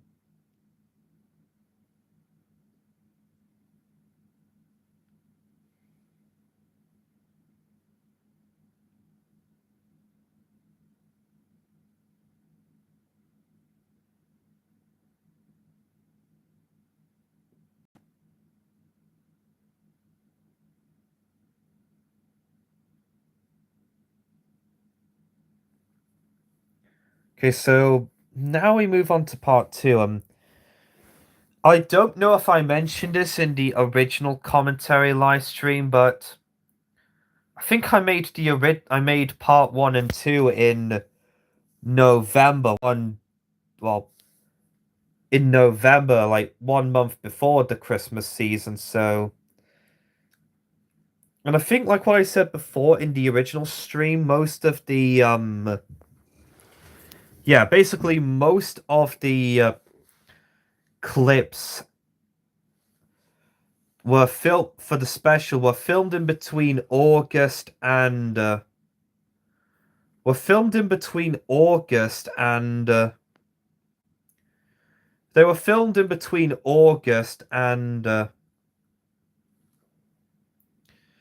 September and November of 2020.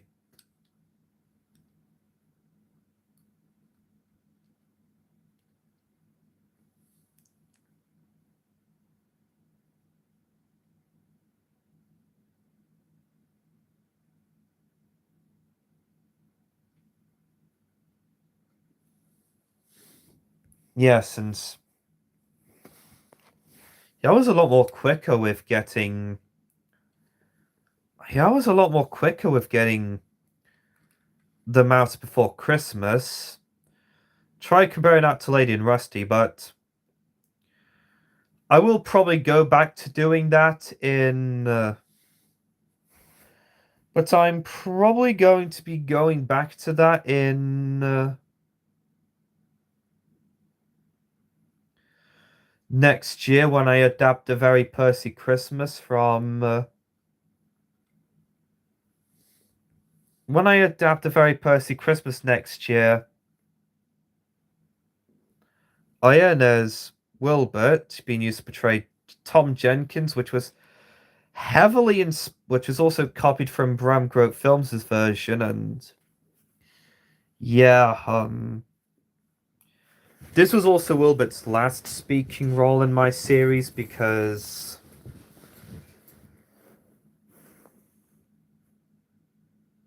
yeah, it was I think the last appearance of my original custom Wilbert in my series, and mostly given how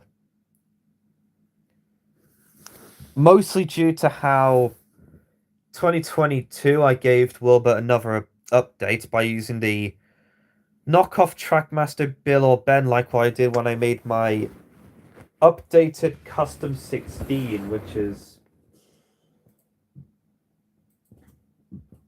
open up paint. Huh?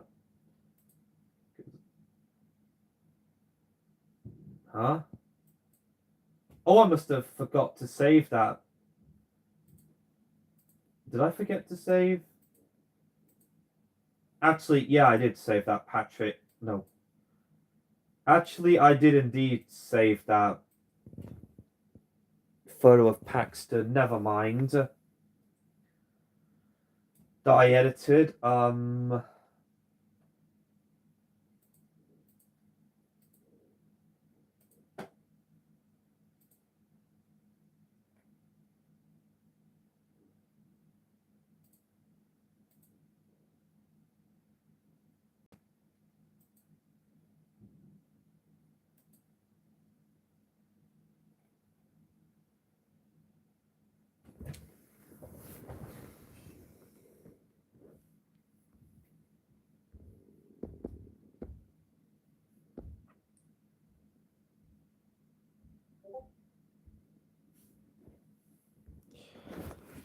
So yeah, here we go with the second music video, which is mainly stock footage from pretty much the same stuff as usual, albeit with the two Christmas or winter Christmas themed remakes that weren't released at the time and before they were even released, and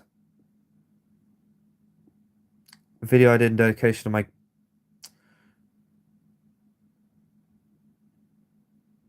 that was back when I used to do remakes, but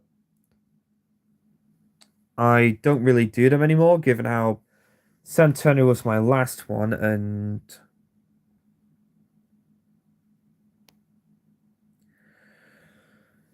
and this is also stock footage from Bill and Ben's Christmas Adventure, but also edited because the snow green screen being included. This bit's also stock footage from like when I did Thomas Terrence in the Snow, but edited to look like nighttime. This shot with Renius and Den, the same deal, also edited to look like nighttime. Yeah, this stock footage from my special funnel that was also edited to look like night. Thomas and the Missing Christmas Tree, even though this was made before I released Thomas and the Missing Christmas Tree. And it was basically a combo between these one in season 2 and the Ladybird book version, because I think that one was more closer to the I think that one was more closer to the Railway Series version. So back when I used to do remakes, but I don't do them anymore, and looking at some of those request kits, I'm thinking back to one time where I got spammed with remake requests. I'm glad that I don't do them anymore.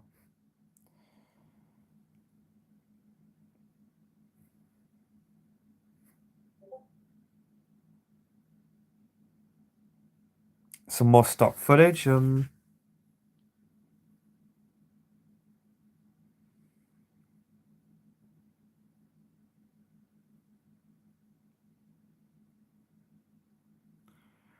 here's some more footage from some more clips from my very first Christmas episode I did back in 2020.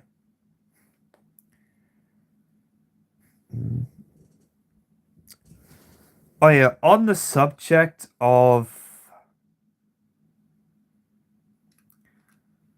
the subject of that episode, of the episode Bill and Ben's Christmas Adventure, which is where all these clips are from. I think it was also the only time where Dustin appeared in my series, and given how I basically downsized my Northwestern Railway roster by getting rid of most of the OCs that were either like just background characters or other stuff like that. Basically ones that were just like background characters or just haven't done anything with the or haven't been used on the same degree as Edwin and Harry and technically Arnold, by referencing that one quote from Fireman Sam, the CGI series. I guess Tasha too. As well as moving a couple of them to my series about Enwin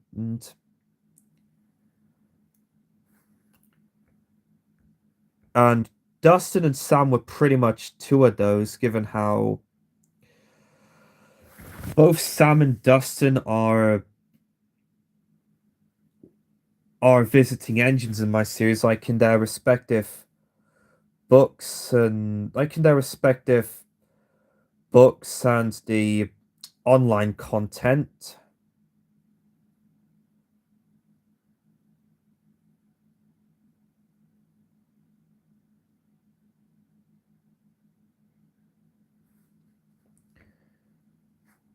Oh, and that banner over there, even though it's stock footage from like when I did Thompson Missing Christmas Tree, I still have that banner somewhere.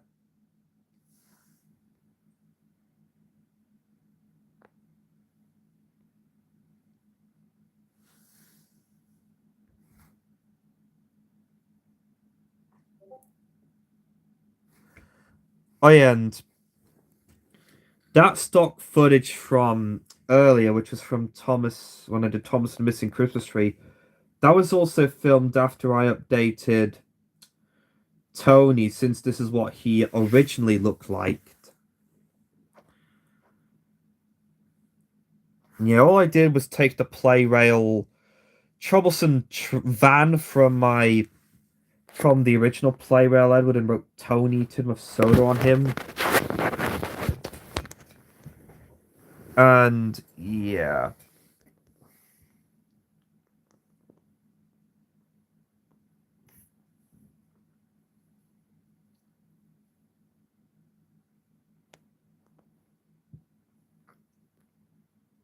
Oh, in this scene I used I made a new set for.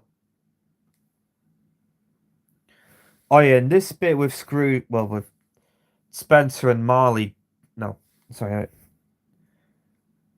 Oh yeah, and this bit right here is also a combo between the I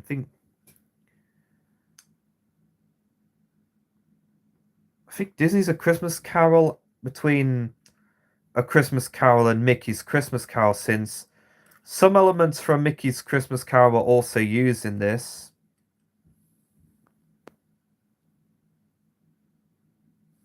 Oh yeah, and there's Gordon being used to represent.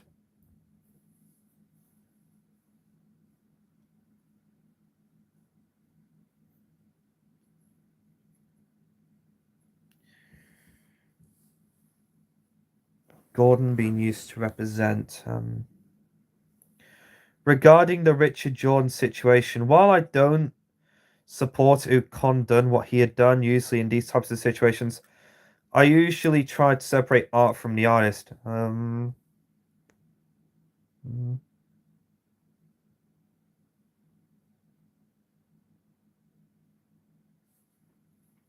Example could have been of um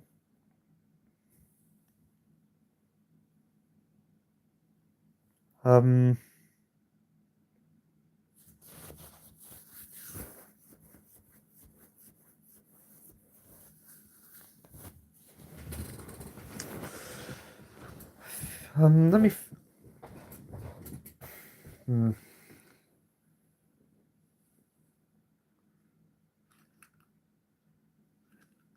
Yeah, okay, I see. I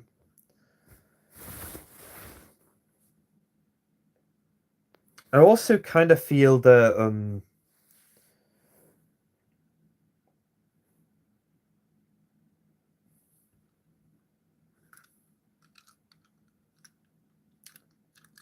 kind of.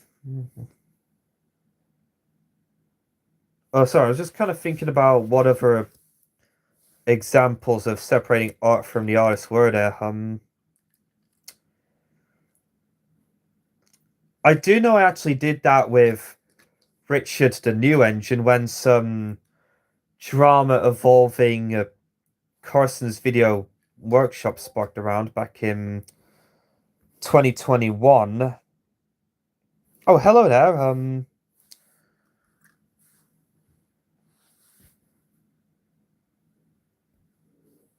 Oh, hello, Alex Studios. Welcome to the stream. I was basically going through the Remembering Island.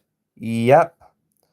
Basically, I'm doing a take two on my Christmas Carol adaptation, but this time with Spencer as the main character, but this time I'm going to be doing it without any lags because.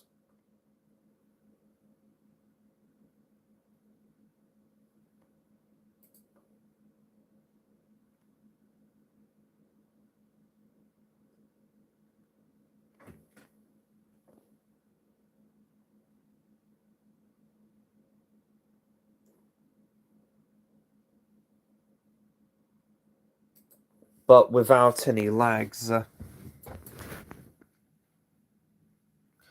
Oh, and basically I was trying to say that I deleted the original Christmas, the original commentary live stream on my Christmas Carol adaptation with Spencer as the main protagonist, so I decided to do another one where it wouldn't be so laggy. And earlier I was showing off most of the new stuff that I got while I was some of the new stuff I got at Doncaster Toy Fair. Yes, like my new Farquhar, the duplicate Ertles, the Tommy Trains Percy, and the modified stuff, like this Adventures Victor, which I am debating as to, which I've thought about using in my series as a replacement for my other Victor. Mostly because it has some details that are not really present on the original Victor. On the official Victor, that's what I was trying to say.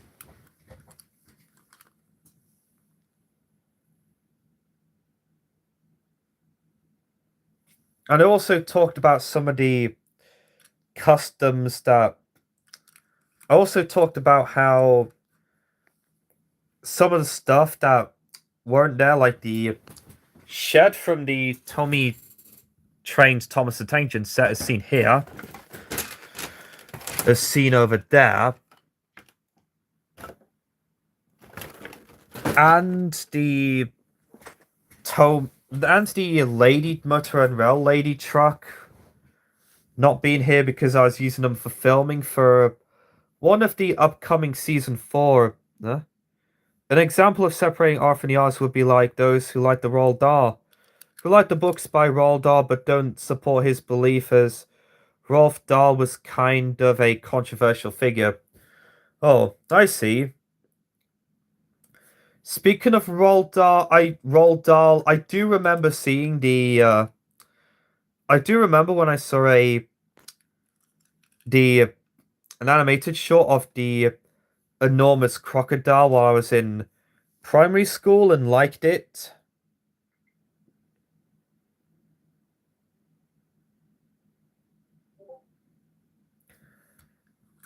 Basically, that was the one that I liked. And a little bit of revolting rhymes. And also, given how the Cinderella one literally has the two sisters getting beheaded, I'm surprised that was actually even included in a children's book at all.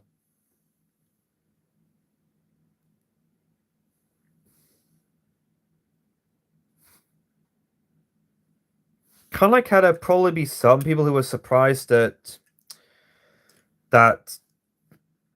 in the that it, and kind of like how I thought that there might be some people who'd be surprised how there was an episode of Pingu that and basically it probably kind of like those who would be surprised how the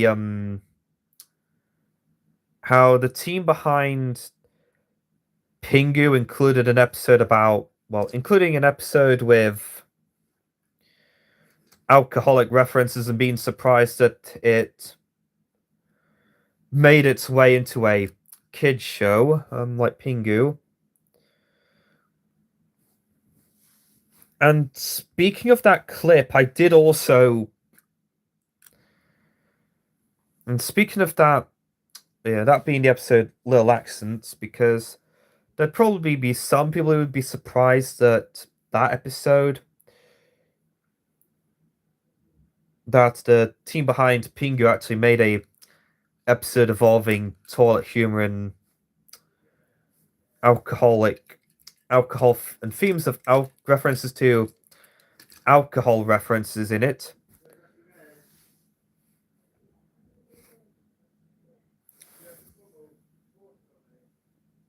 And yeah, and the other stuff that I also showed off earlier, well, also some of the other stuff that I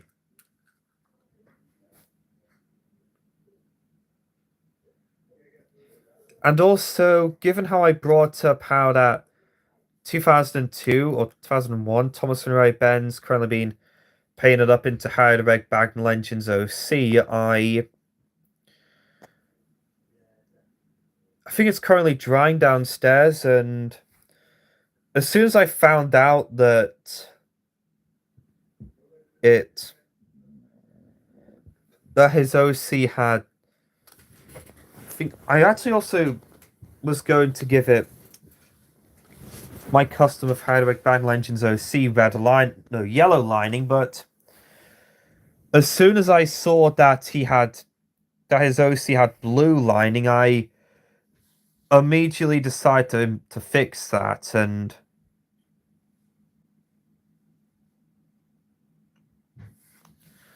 although I'll probably be doing that tomorrow, and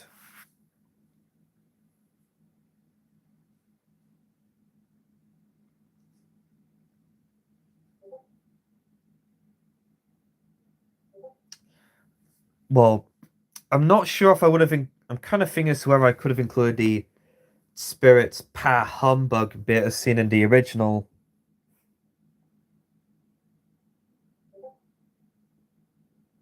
Oh yeah, there's my hand pushing the engines around, and yeah. This was back when you used to see my hand quite a lot in my series, but not anymore in my series, besides that one goof that was in the Sodors in Ryan and the Lost Treasure Part 3 Stopping Sailor John, because my hand could be seen in a bit where Skiff goes overboard.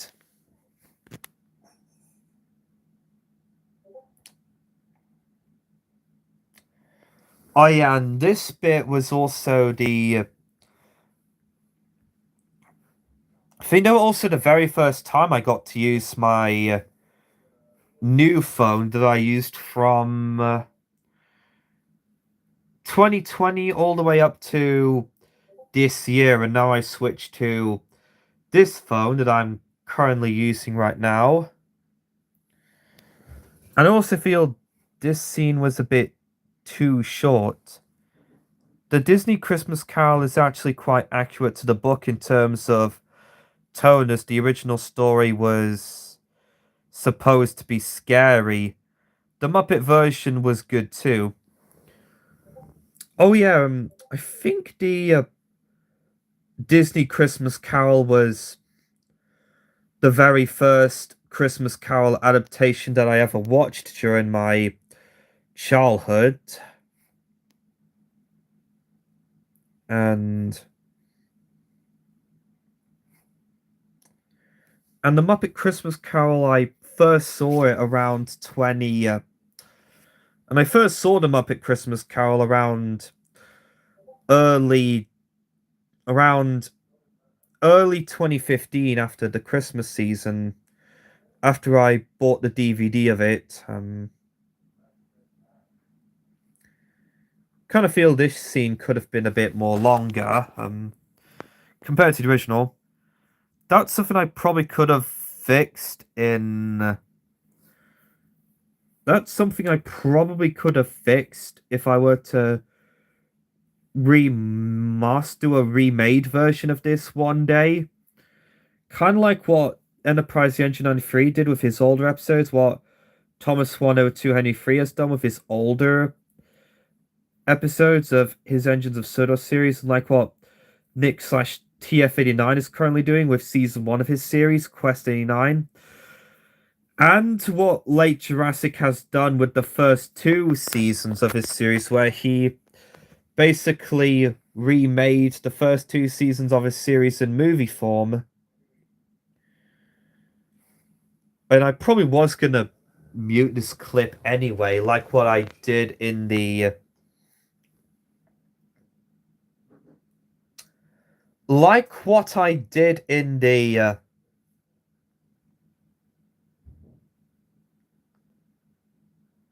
like what I did in the original commentary live stream before I decided to delete them and start all over again.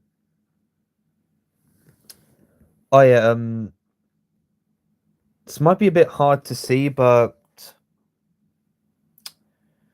I think I did also use the 2D versions of Wild Nor'Westers models of Rusty, and I think probably Adam too, from since those trains photos were taken before Wild Nor'Wester released his Xmas model pack after what a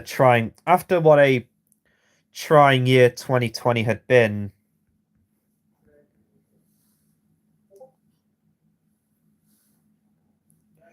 There was the year we invictinated the entire orphanage. I remember the little tykes all standing in the snowbank with their frostbitten teddy bears. Oh, ha, ha, ha, ha, ha. Yeah, sorry, but I had to. I think this bit is also another one that I probably could have improved upon. Also, I'm kind of thinking about if I were to remaster this, like, or remake this in the future, I'm kind of thinking about what could have happened if I used Super ED as the Ghost of Christmas Present. You know, from the cancelled episode James and Super ED. I did make I have made a custom of. I did show off some previews of my custom of Super ED, and I was going to do a Malachi's Trains episode of it, but I had a really bad cough at the time, so that's probably going to come out in the new year once I've done Lady and Rusty and before the rest of season 4 continues. So kind of like a mix between 2024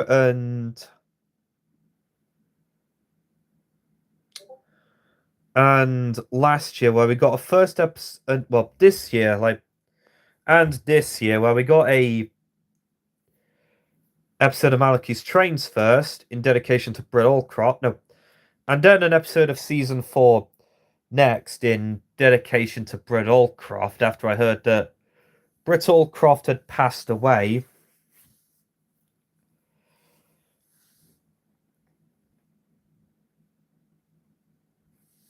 Using my... Yeah. And I also used my Thomas Wooden Railway Spencer to represent Scrooge as a boy in this scene. I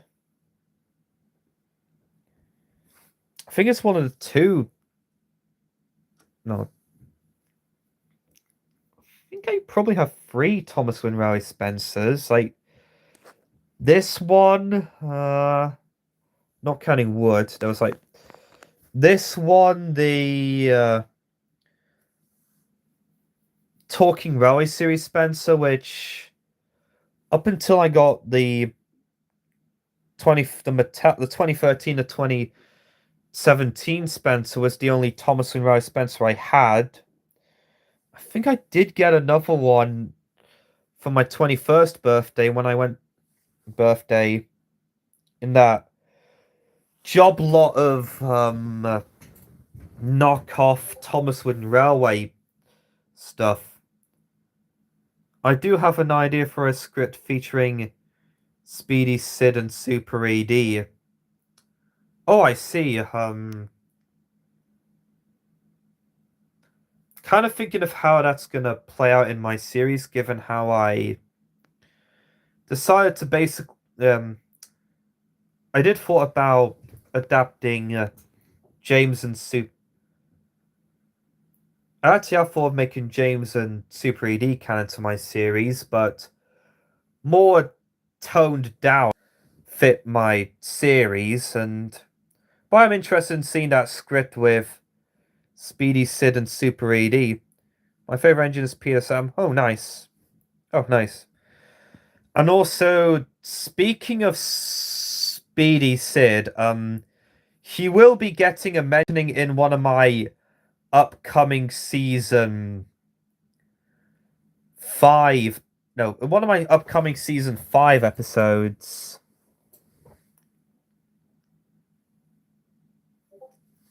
And also, given how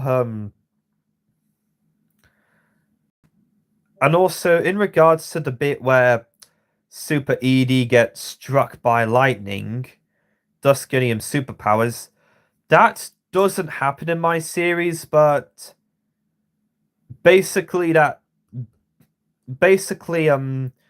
headcanon to the bit where someone hears about how Super Edie got superpowers. No, basically I got the idea was that when Super Edie was visiting Sodor, basically was on trial on Sodor, a comic book art, and because of and the nickname, some images, and the nickname Jameson. No, basically my headcanon for like Super Edie is that he does not get struck by lightning, and thus improving his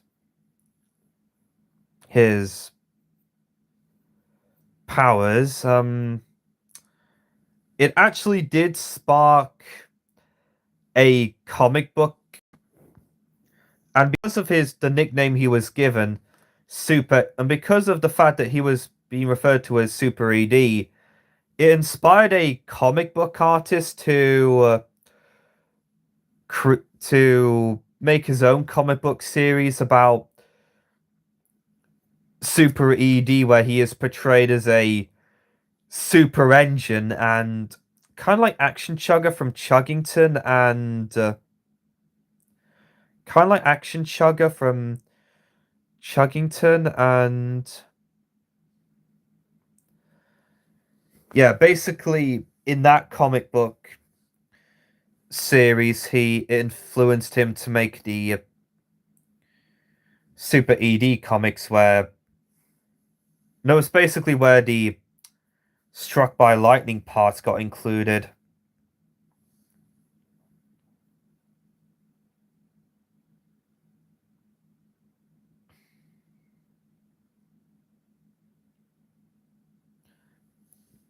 Oh, there's my hand again, pulling the two engines with the string.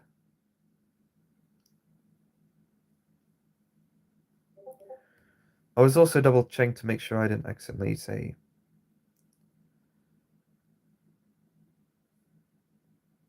I did. I didn't say that. Yeah, and that will also be seen in a fantasy sequence.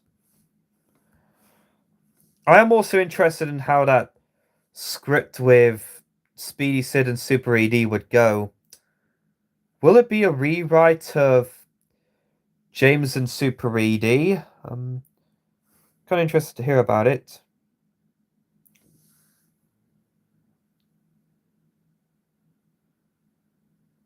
I also probably would have had to mute this bit anyway because Winter Wonderland is playing and I didn't want to get copyrighted for usage of the song. Because wants the Topham Hatt his mustache in this scene.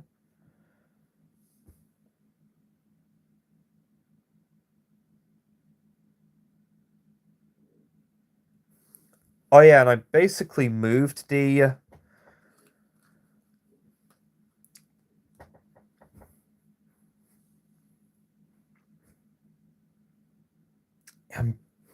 sets for Tidmouth Sheds,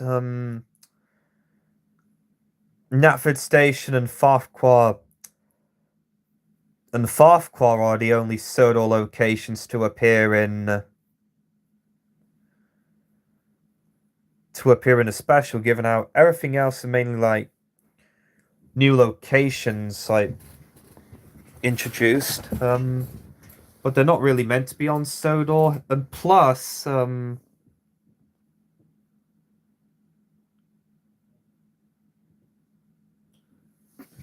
I did also reuse the Scrapyard setup for the when I did Bluebells of England in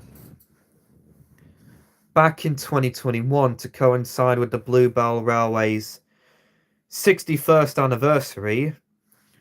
Oh yeah, and this was also the first appearance of. This scene was also the first appearance of.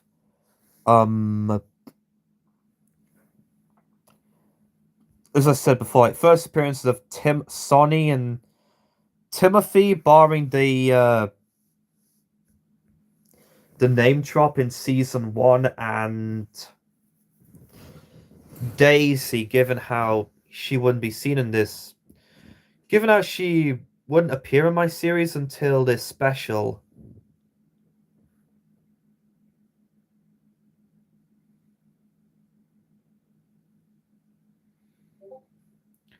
My script idea for Speedy Sid is that he is a new driver for one of the engines, Gordon. It seems Sid doesn't understand the idea or not speeding in certain situations. So kind of like that lecture Thomas gave to the Children Everything Productions 2004's Thomas and the Children Rewrite, where he tells them that if I speed, I'll crash.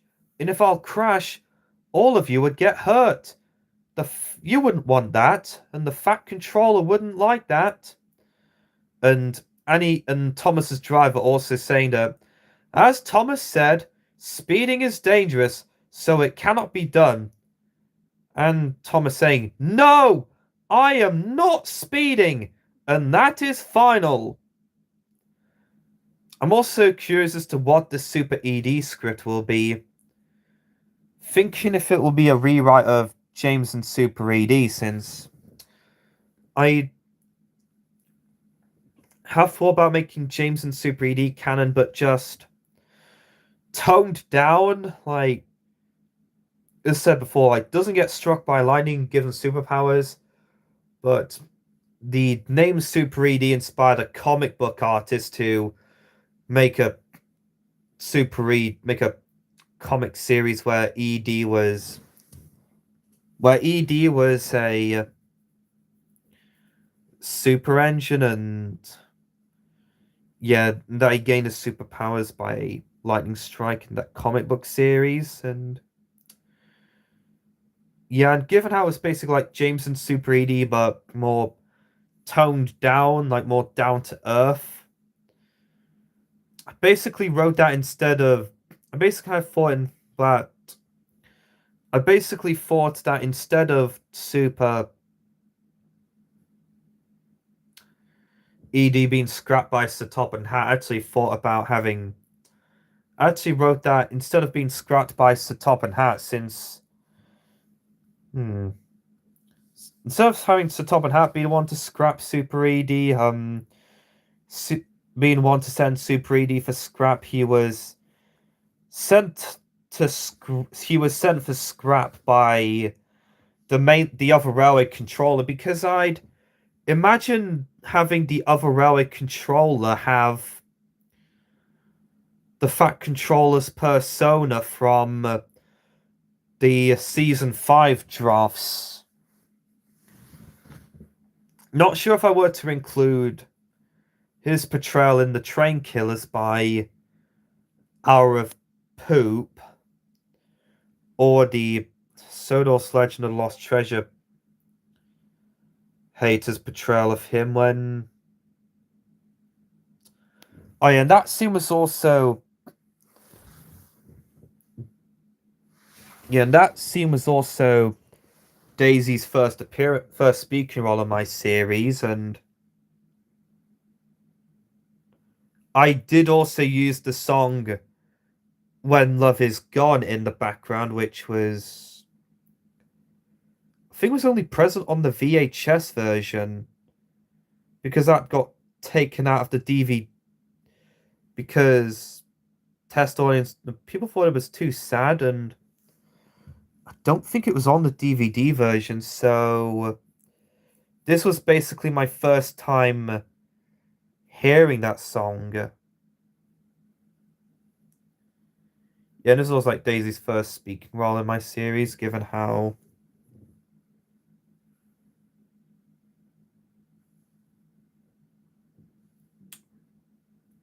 And think. And since Spencer will be having another speaking role in my series, I am debating as to whether I should bring back the guy who voiced Spencer in this to voice him in this special.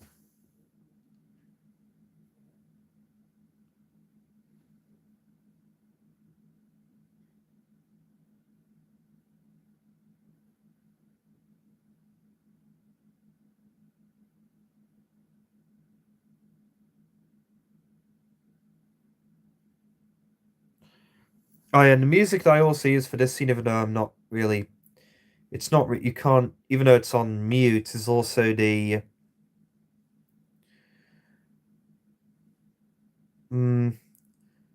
James's theme, but with sleigh bells added over it. Basically, trying to have as my own custom James's season 1 Christmas theme.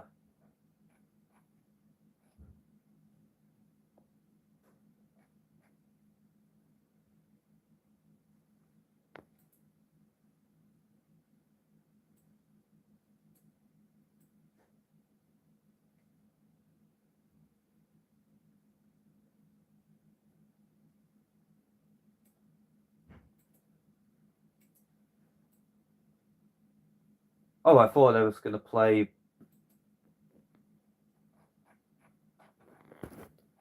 Oh, sorry.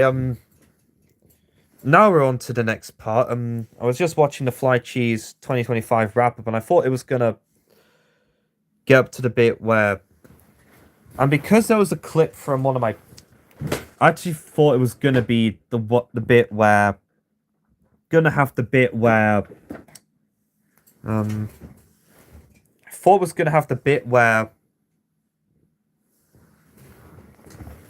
And I basically thought it was going to have the bit where Kerry Shale's "Oh No" from Toby's New Whistle made its way into the video.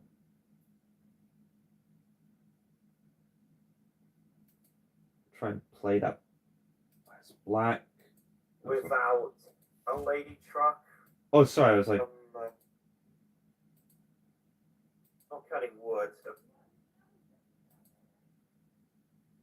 Job lot of Oh, let me replay that. adapting James and Soup. Oh, sorry, I was just. Yeah, I'm basically playing back the bit where I talked about my headcanon for Super ED. Fit my series, and well, I'm interested in seeing that script with Speedy Sid and Super AD. My favorite engine is PSM. Oh, nice. Oh, nice. And also, speaking of Speedy Sid, he will be getting a mentioning in one of my upcoming season. What was meant? Is that a technical glitch? No, one of my upcoming season 5 episodes.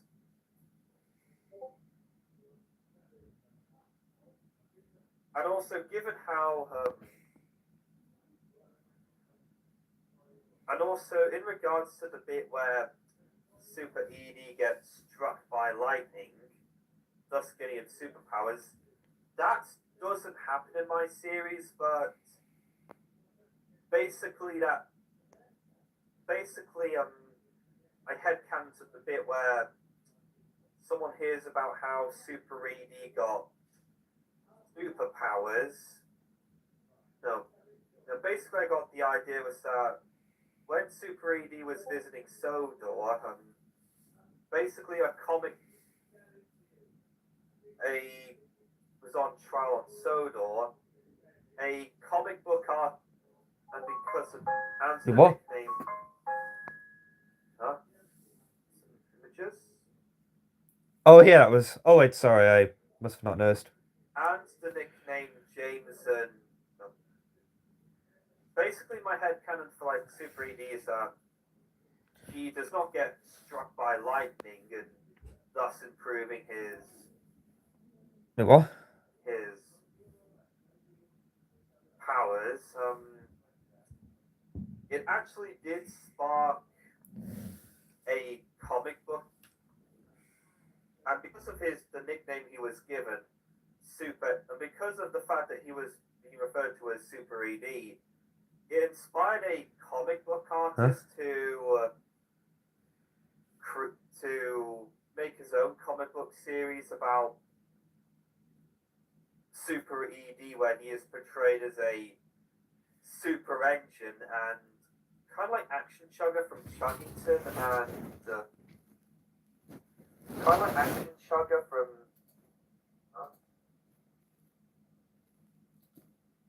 Yeah, sorry about that, folks. Originally I was also going to include a bit here where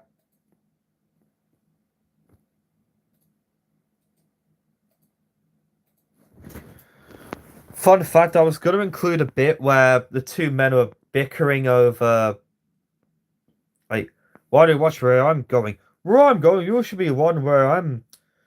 And then, like, wait, why are we arguing on today of all on all days?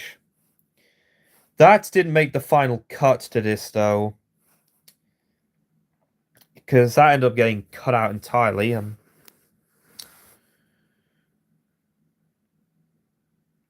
his.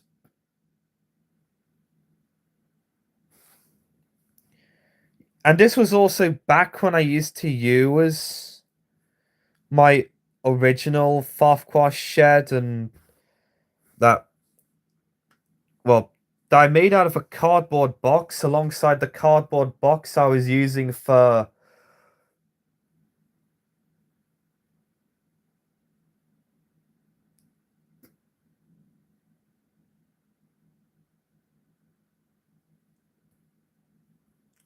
the Farquhar carriage shed. Mostly because it would later be reused in mostly because of how when I started using the thing, it might have had to do with when I hold on, was that around the time where I basically no, I think it must have been before I swapped that out. Oh wait a minute.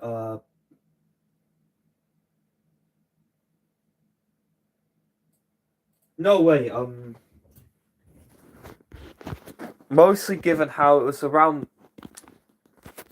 Mostly given how after that I later swapped the cardboard, that little cardboard box out for this Hornby shed after I got a replacement for it, and after I got the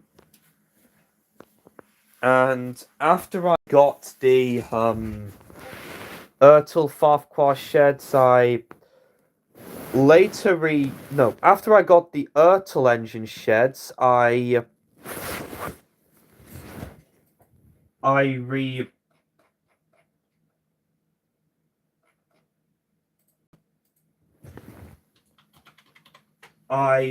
repurposed it for the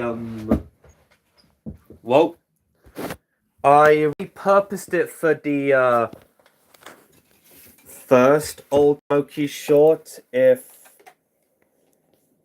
I can find it.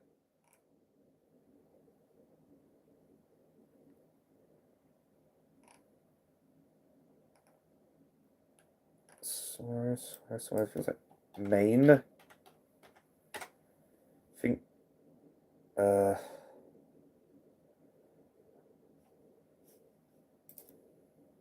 let me try and find that page.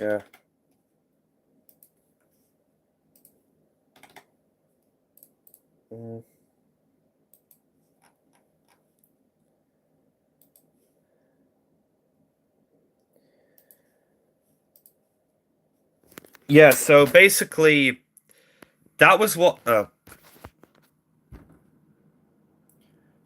basically what happened to my original Farquhar sheds after I switched over to that Hornby one and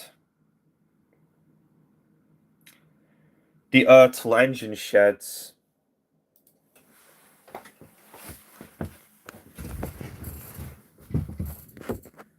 think they were probably thrown away when...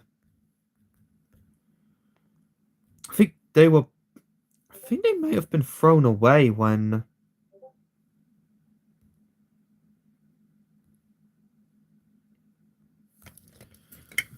I think they probably might have been binned. I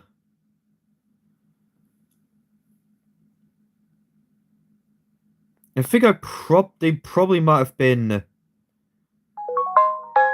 thrown away since...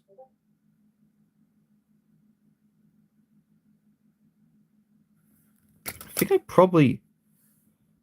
I might have lost them since...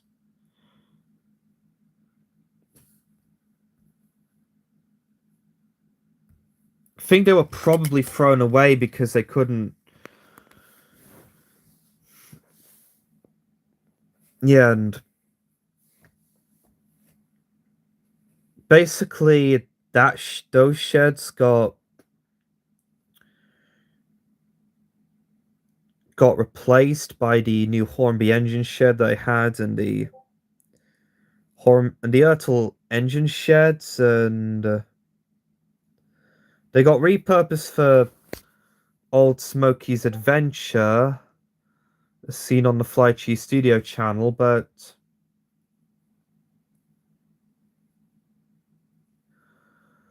I think they must have been thrown away by now. So I don't have those sheds anymore.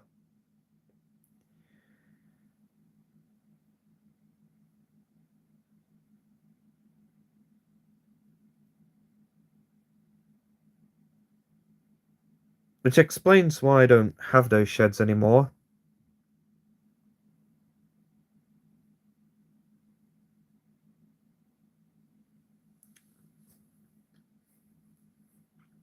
Yeah, oh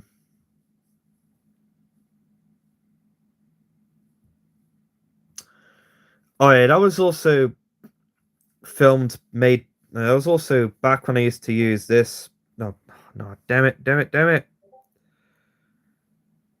Yep.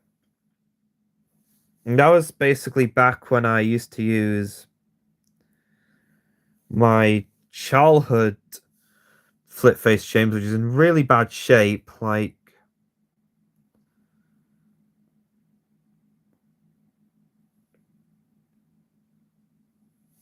since I got a new one back in 2022, which is a lot better condition. Yeah. Basically, a comment when I did Thomas and the Hurricane saying, why did you ruin a James like that, was what made me decide might as well get a replacement for that one.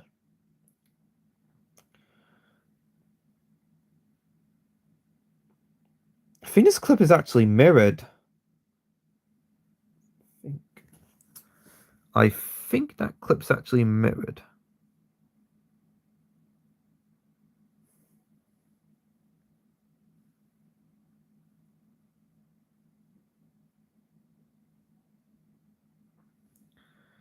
Think so, because... not sure it is.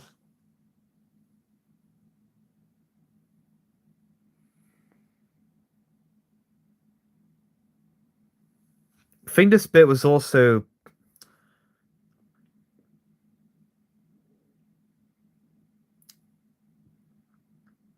I think Ashima also had a speaking role in this scene. And I think this was also the only time where Rolly, the coach from Paul's Vids, made an appearance in my series. Because it was during the time where I had done up my Steam Along Clarabelle to look like Rolly, the coach. Whoops. And also, for some weird reason in the scene, I actually had Henry's mouth open when Molly says, that line when oh, there's Little Owl from Tugs. You're not sure. It's a bit of a funny, as I said before, it's a bit of a funny goof that got incorporated. Oh, and also Little Owl from Tugs made an appearance, and this was around the time where Little Owl, well, around the time it was revealed that the Goods Engine's name was Little Owl. I originally had him called. At first, he was originally going to be called Ted in my series, but I changed her name to. But I later used the name. But I later used the name. Huh? But I later used the name. But I later used the name Ted for that green diesel engine scene in season 3. Not sure if he'll have any more appearances in my series, though. Given how I basically feel I was kind of being like the hit era with all these new characters that show up and then appear in like the backgrounds due to me focusing on the canon character. No. Given how most of the official characters have the spotlight, most of the episodes, like.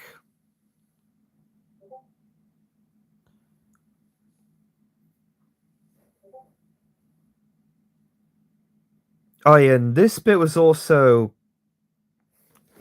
filmed on the floor of my garage. I guess the only one to do so, barring, well, I think, no, not the only one to do so, because the first 5 episodes of season 1 were filmed on the floor of my garage underneath the table.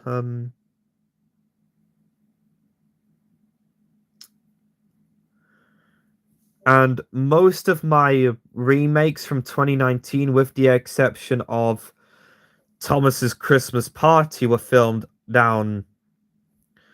underneath the were filmed underneath the were all filmed underneath the garage. No, underneath the filming table. What would become my filming table, because at the time it had a double O layout, but that has since been taken up. But I still run my model train. That has since been taken up, and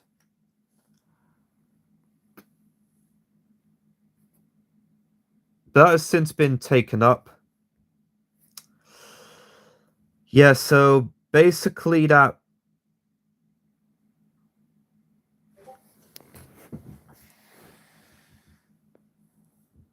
Yeah, my model. So basically, my filming table used to have a model railway setup on. Basically, my filming table used to be a place for where I had my own model railway, but not anymore since that got taken up.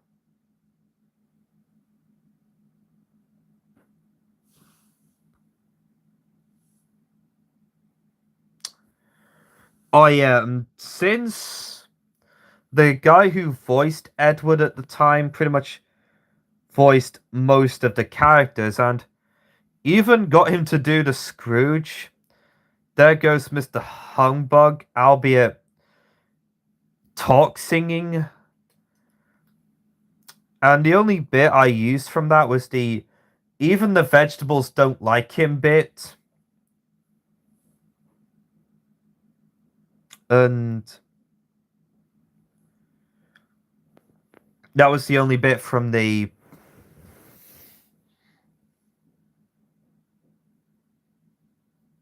And that was the only bit from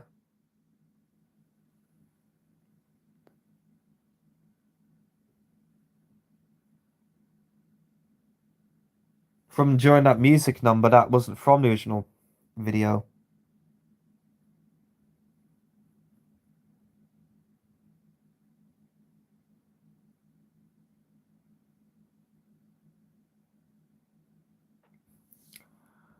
Well, yeah, this bit was the. What do you think of Lil Foxy, aka Vixen? Lil Foxy's a great OC. I am looking forward to featuring her in my series.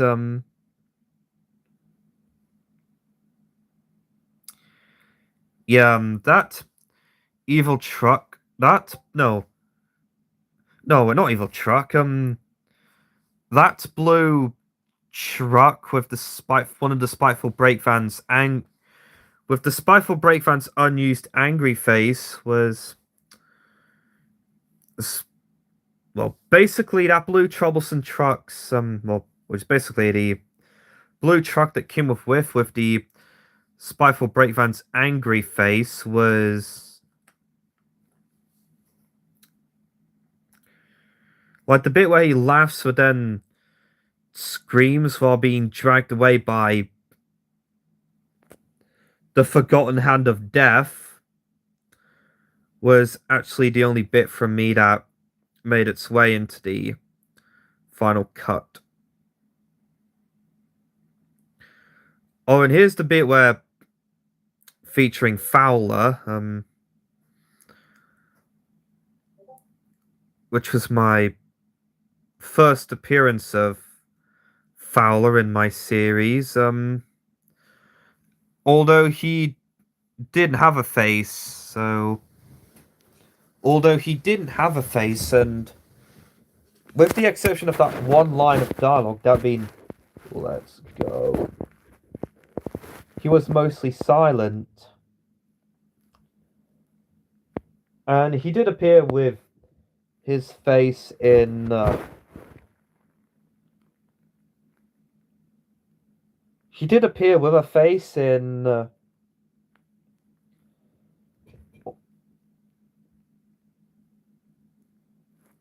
yeah, this is basically his first appearance, and he would appear again in the next in How Baz and Bernie Stole Christmas, which is kind of a proper reintroduction, and then will later appear in the Railway Fair after Tron and Stron Way was brought in to replace Tron and Stronton, and he had basically learned to be more and basically he kind of learned his, and he basically learned his lesson to not steal. Said hi. And he had basically learned his lesson to not steal decorations.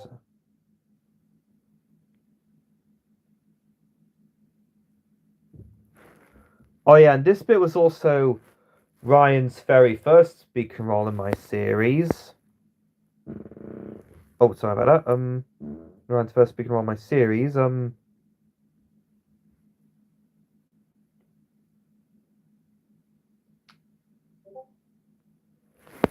This bit was also Ryan's very first speaking role in my series. And also back when I used to use my original play rail Ryan that got replaced by the play rail Ryan that I bought in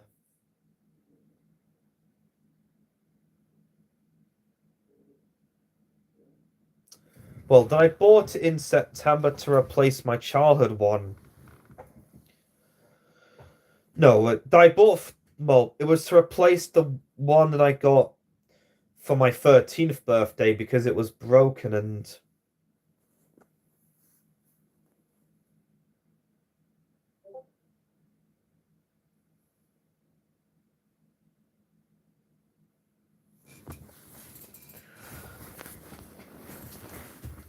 Yeah, and that was, I think, also the first. I think Ram was also the first engine in my series to have a printed face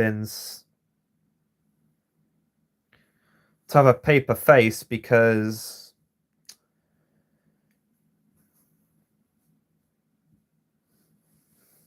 and it was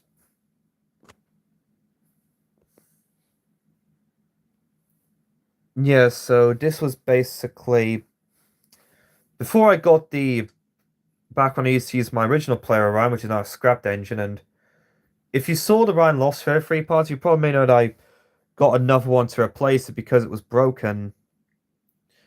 And that one also had Ryan's like Mall Series Mall Series faces that Trampy made. I also used them on my custom of the Marklin engine, which were actually taken from the Cool Beans Railway game, and since I don't condone with what Speedy Skip has done, I suppose I'd probably a case of separating art from the artist. Compared to like S&M numbers 1 and 3 who are now called Cecil and Muriel, I'm probably gonna change the faces given how like oh yeah, and this bit was also Diesel's very first speaking role in my series.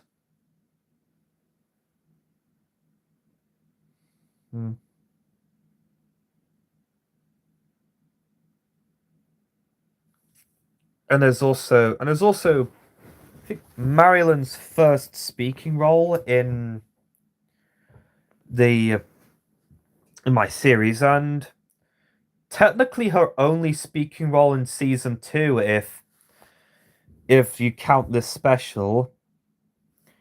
If you can count this special as a part of season 2, given how she wouldn't have another speaking role in my series until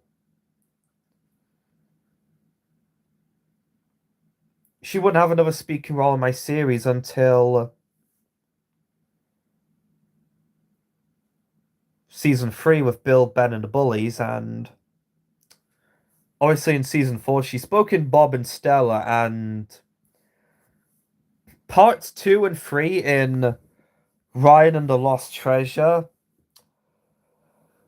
basically due to the Marilyn subplot remaining the same as in the original Sodor's Legend of the Lost Treasure, that was never shown in the this 3-parter. It was never shown in Ryan and Lost Treasure, so it basically happened off screen.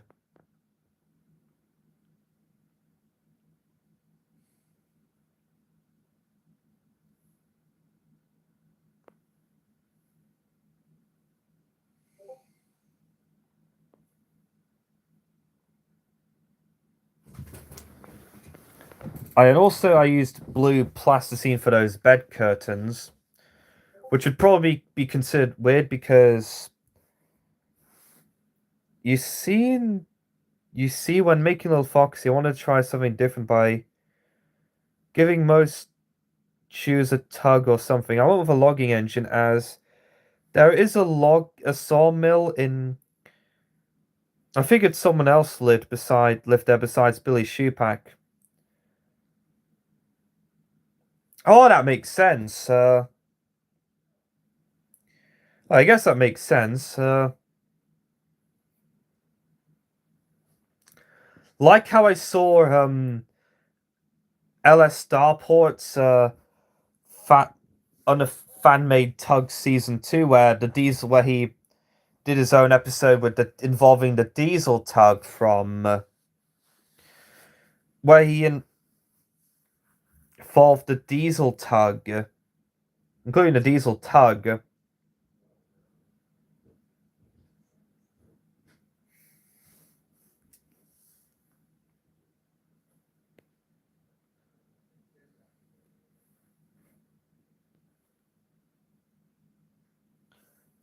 I also just bit Spencer's little sleepy hat thing bobs up and down a bit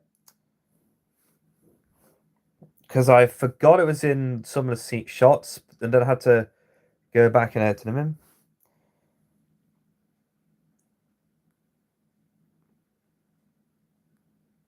Oh yeah, and think this is the bit where Rosie says it's just a light that hurts my eyes. You know, like a lot of people are probably wondering, like, which light? Is it the herb lamp that she gained in season 17?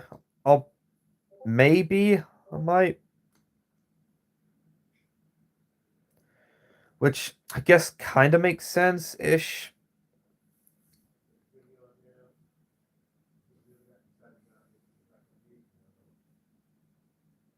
Oh yeah, and there's my...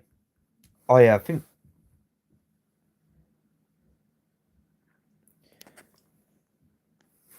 Oh yeah, and the guy who originally voiced Edward in my series also gave Luke, gave Timothy and Luke the same voices as, like, the Old Burning Engine and the engine and the Blue Mountain and the Irish engine, respectively. Even I was referring to the, my interpretation of Timothy the Ghost Engine without defaulting to the original creepypasta or Kane Fan 701's take on him, and my OC who so happened to also be called Luke. Yeah, I originally wrote him as Thomas's brother, but I decided to change it to be a P class. A P class like Bluebell and Primrose, just to be more unique.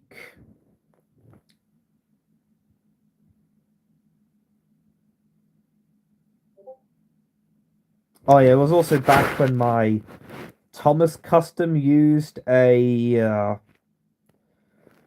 Percy running board that had a missing buffer, which was my only spare Percy running board that I had at the time, and because I didn't have the other one because the other one that I use on my current Thomas is seen in season, I think starting from the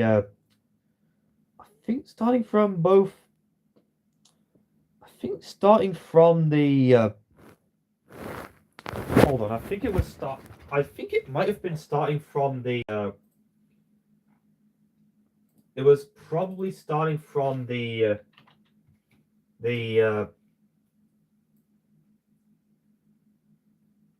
hold on, let me check. Let me double check. Yeah, so basically, I'm pretty yeah. I basically didn't have the spare running board from the Percy that I reused the running board on my main Thomas at the time, because that was stuck at, I think it was stuck in my old house at the time I updated my Thomas custom in 2019, and yeah, and I do know it was in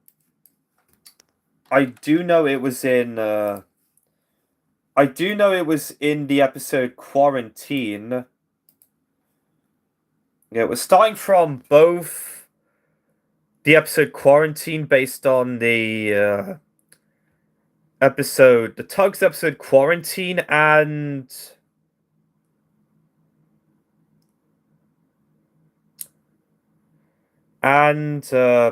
my adaptation of Thomas Percy and the Dragon from season 3.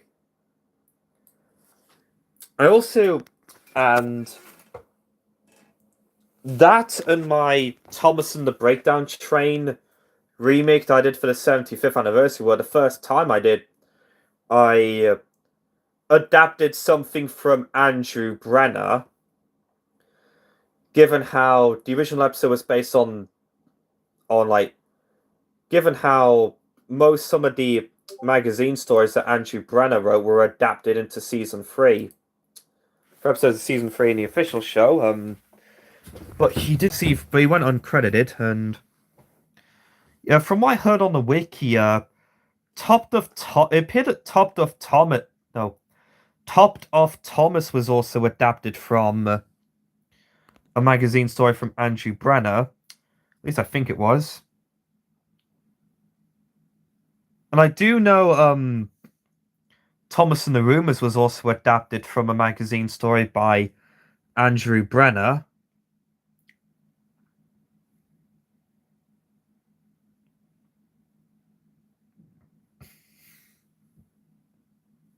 Oh yeah, now we get to the bit where the Scrapyard scene. Now we get to the Scrapyard scene with the a lot of the scrapped stuff, like the Thomas Wood Winston that I reused the face on my custom of Jeff, the Works Diesel. What's... Yeah, the boiler from what was my Trackmaster Stanley.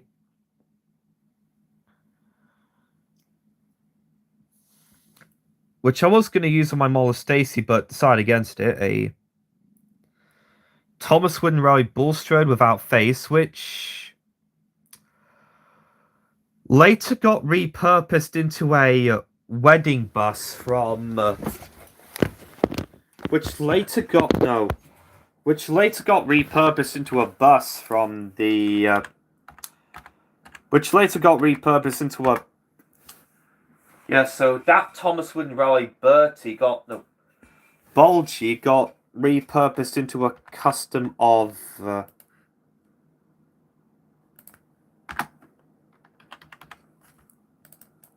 Not prices, I mean...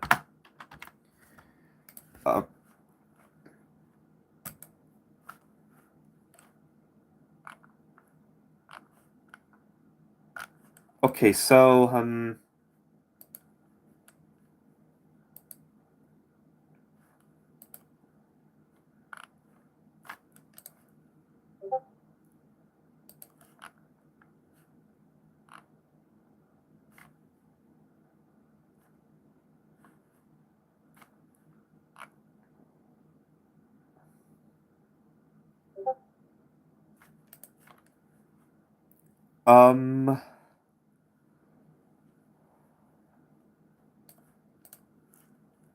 there you go,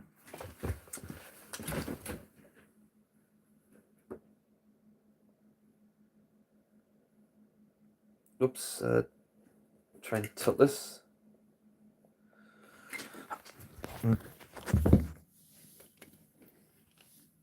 That Thomas Wooden Rally Bulgy with no face, because I used it on a truck, was later repurposed into a custom wedding bus, as seen in the one of the Eastbourne Miniature Railway series books that Christopher Audrey wrote, is seen here.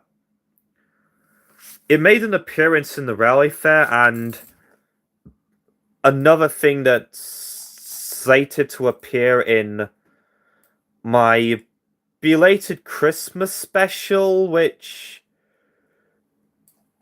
might be out in time for No.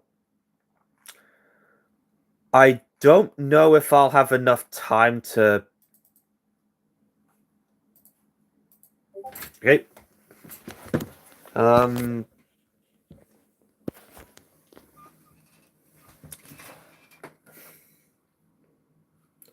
So yeah,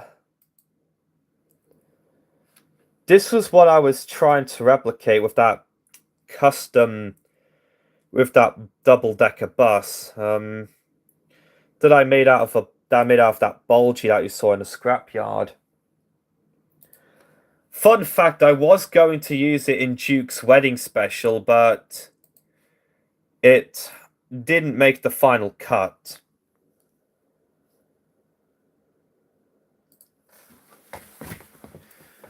Yeah, I basically must have forgotten to include it when filming for Duke's wedding special, and over there's the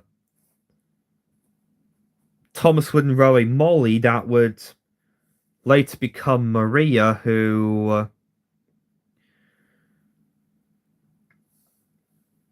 I think I created to be like Molly's twin sister, but and was called Millie because she was a Thomas Wooden Railway.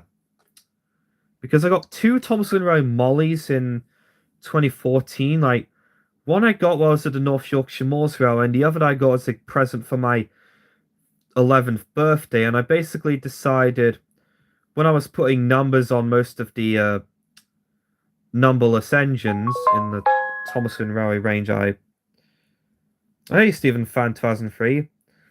I basically just dubbed the other Molly Millie.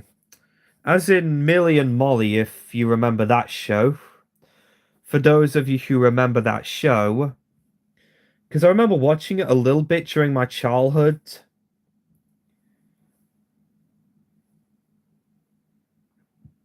But yeah, this was during a time where I was basically using it as like a scrapped engine, but 2 years, but when I retrieved the Molly tender from my other house, from my old house, I decided to bring Maria into Tales and Sodor's Railway, decided to bring her into my Thomas series, Tales and Sodor's Railways, into Tales and Sodor's Railways, but a lot of things have changed.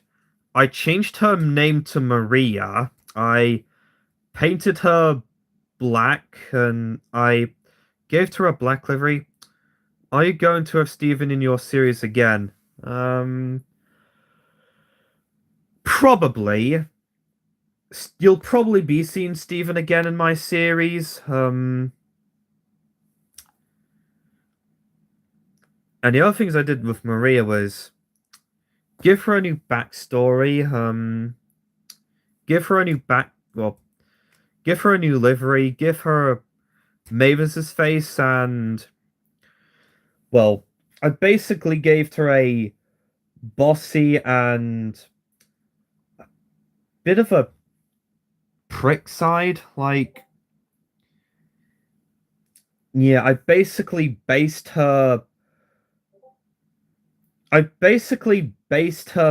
and she basically has Emily's hit era persona. Because 2 of the upcoming episodes in the new year are rewrites of both As Good as Gordon and Emily's Adventure, but with Maria in Emily's role. And for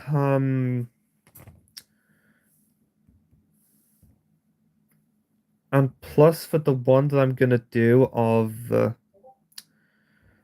and plus for Maria's I think, and plus for Thomas Wooden Railway. And plus for that episode, I was planning on getting one of the log cars from Thomas Wooden Railway alongside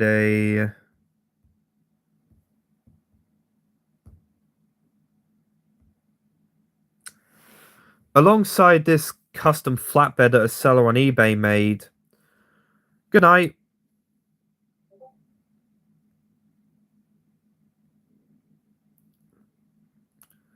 And he also made that from a knockoff Thomas Wooden Railway Henry, and yeah, oh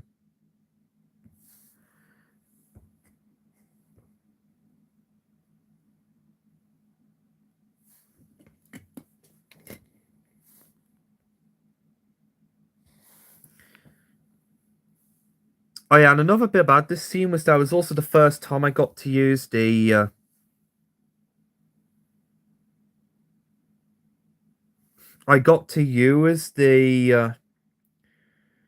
the galleon theme from Tugs.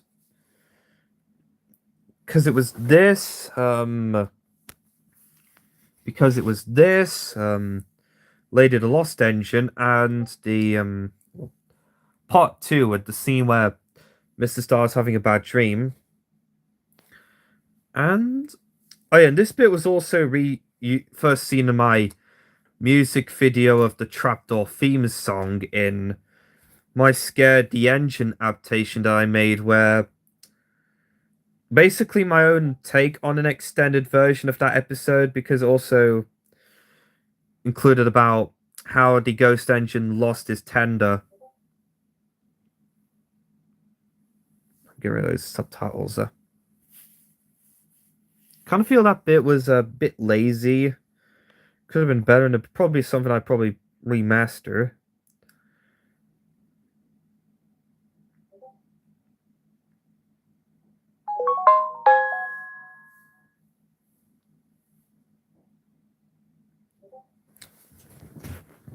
Oh yeah, I also used some orange plasticine for the what could probably be for the bed curtains, even though they don't actually appear in this.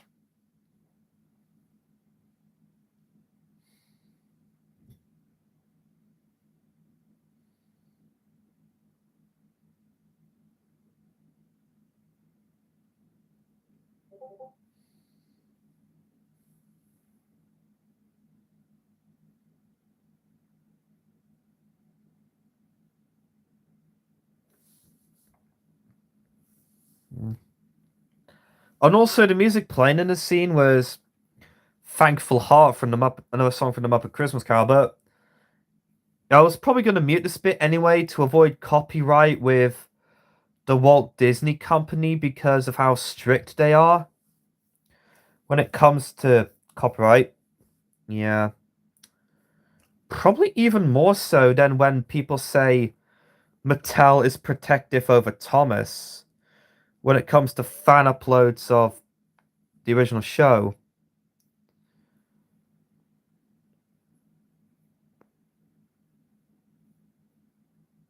Although, on my community tab post about the fact that I probably might have to drop about like some of the music, how I was going to include music video for like Night Train and in Lady Lost Engine Part 3.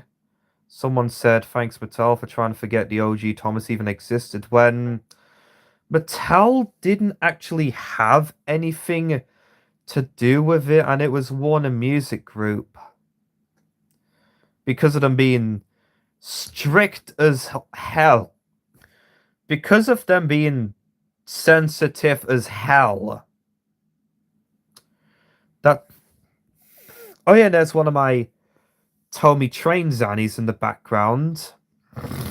I don't know if that's the one that I got in 2017 as well, my first Tommy Trains item, or the one that I got in that job in that lot from Harry Fenchurch that came with Thomas, the 2 drivers, the 1 figure, male figure, and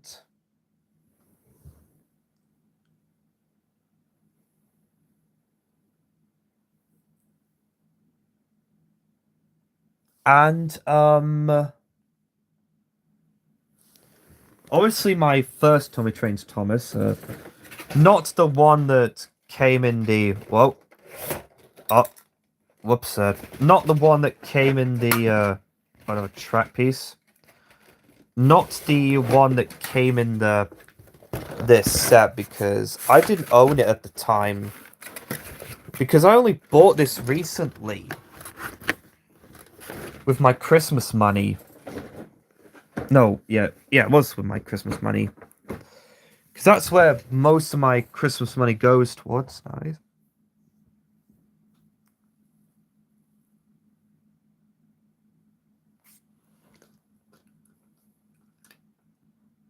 Oh yeah, and this bit also had another, like, just co-narrating bit, like how the guy who was voicing Spencer says, Dance With Me, and I threw in the improvised dialogue from Edward's voice actor, well, at the time, saying, "As engines, you know how it is."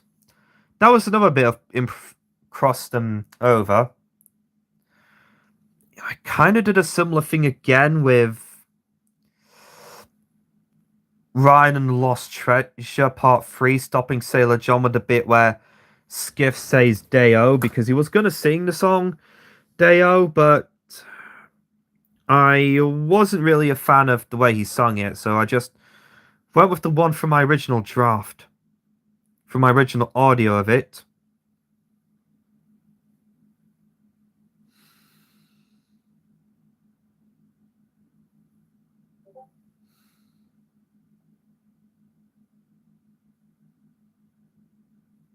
Oh yeah, now we get to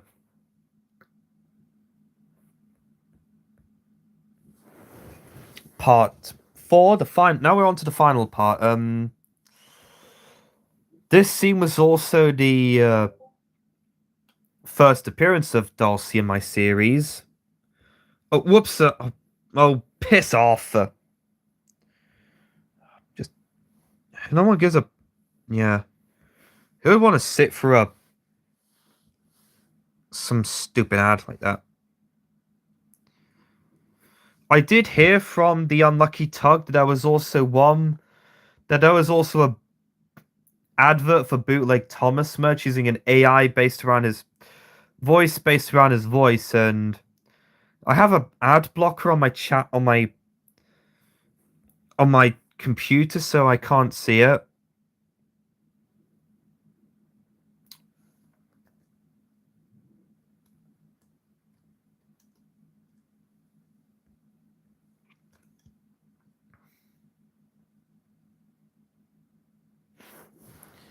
Like a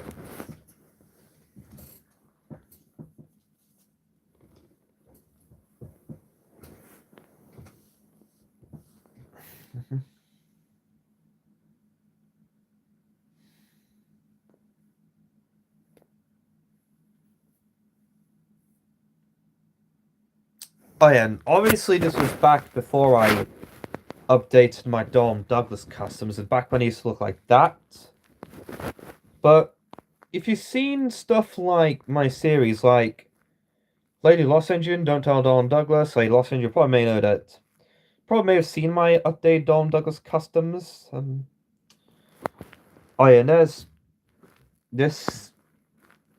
Oh yeah, now we get this scene with Wilbert, which is, I think, the last appearance of my original custom Wilbur and his last speaking role in my series, barring the stock footage cameo in The Troublesome Flatbed, in season 3, and another piece of stock footage cameo in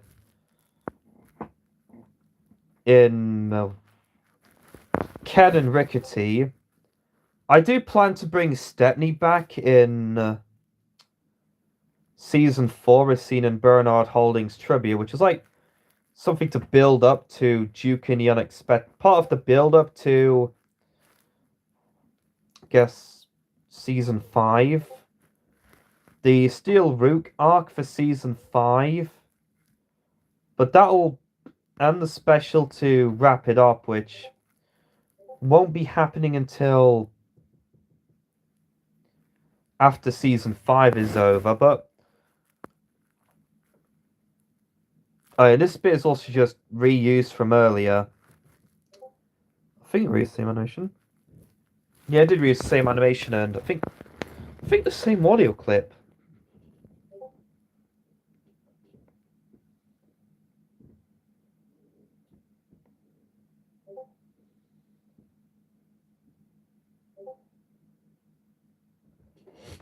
So yeah,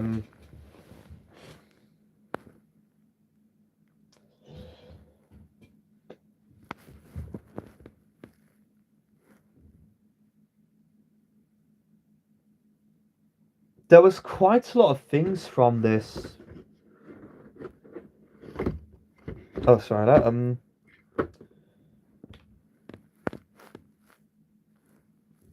And as you've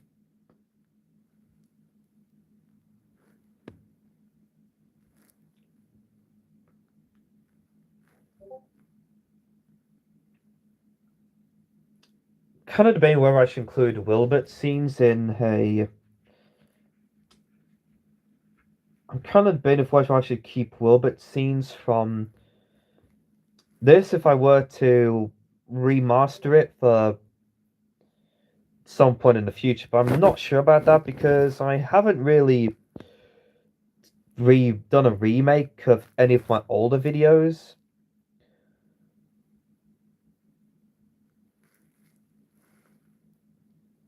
Well, barring like the recreations of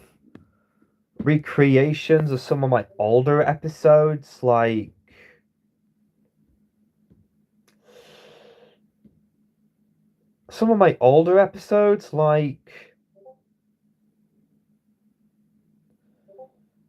most of the season 1 episodes that had like the ones for like season 1, like James and the Buckled Track, Bear's Problems, Toby Sleep Chuffs, Neville's Race, Billy's Ghostly Prank. Yeah, this bit was another thing nicked off of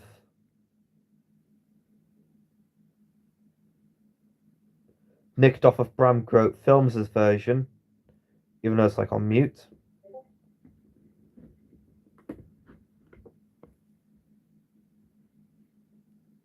So yeah, I basically haven't really remade any of my older videos besides the the recreations of some of my older episodes from season 1 of my Thomas series, like James and the Buckled Track, Bear's Problem, Toby Sleep Chuffs, Neville's Race, Billy's Ghostly Prank. Not the ones where I used sprites for the title cards, like Henry the Shunter, and the one where Mason and Malachi's Mistake. Well, the reason why I was calling that was because letting Mason Hagen be the voice for Gordon was a big mistake, and he just did a terrible job at it. But then again, it's Mason Hagen, so it's to be expected. Stephen's tale about Stephen originally being on Sodor way before Ulstead Castle was restored and before the Northwestern Railway came to be. The importance of quarry engines,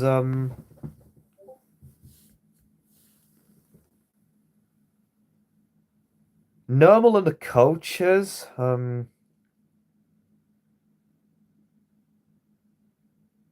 Edwin and Scruffy featured a edit that I did out of that one illustration from Thomas the Tank Engine. Thomas and the Trucks, the Rosie's version.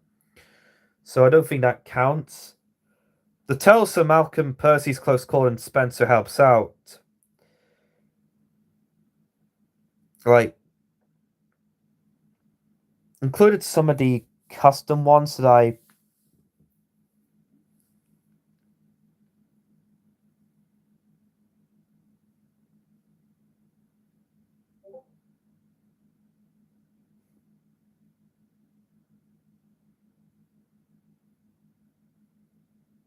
Oh yeah, no, also...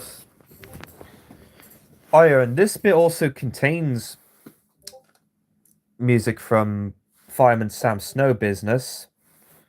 I'm also doing that again with Lady and Rusty with Trevor Evans' theme from Snow Business.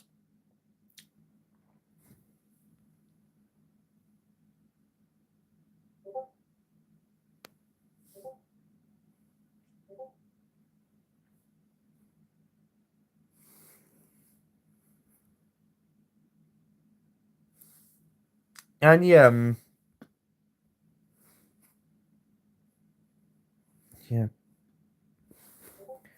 I basically made it quite... I think I made it quite clear that when I was writing down the script, I was basically going to have it as a hodgepodge between Disney's A Christmas Carol. I think my mum and dad went to see it when it was first released, but I didn't.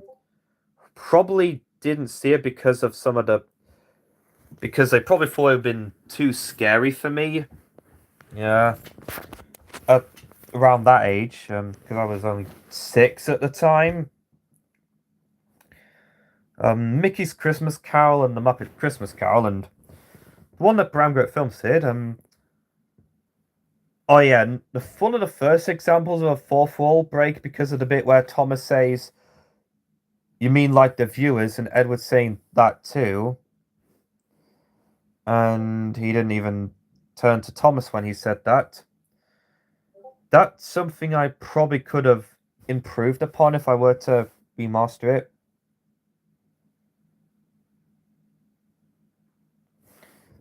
Yeah, that was also and it was also obviously back when I used to use my original Player Henry, which became a Henry Sees Red custom, and I reused the face on what was originally my custom of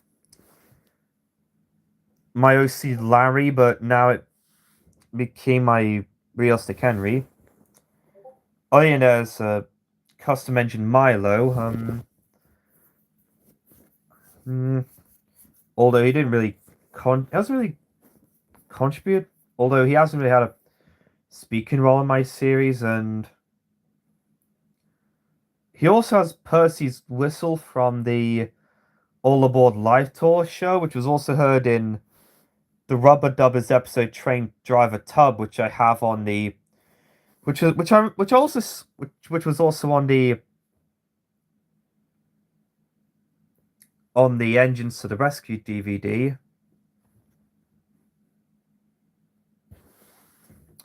Here's the ending with all the engines that. Oh yeah, I think. Oh yeah, another side note about this was also. This was back when I. Also, another side note about this was. This was also back when I used to use my Ertl Fergus in my series. Earlier in the live stream, someone said I had an if I had an Ertl Fergus, and I do, and this was back when I. Oh, for God's sake! This was back when I used to use my Ertl Fergus in my series, but not anymore, because I switched to the custom Take Long to Trackmaster mod of Fergus and Numpty Curtis made. Also back when I had Mickey from Victor Tanzig's series, but given the weird stuff Victor Tanzig had done, I don't think I'll be using. I pretty much decided to not use Mickey again in my series.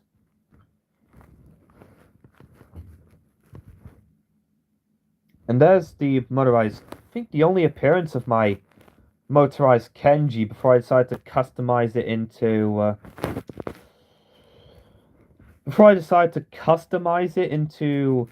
Rail Runner for the first Old Smoky short.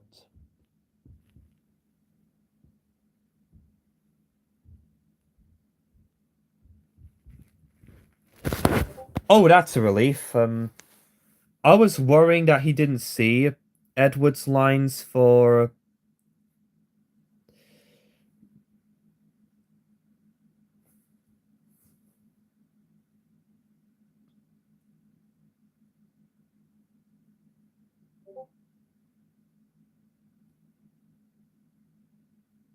Yeah,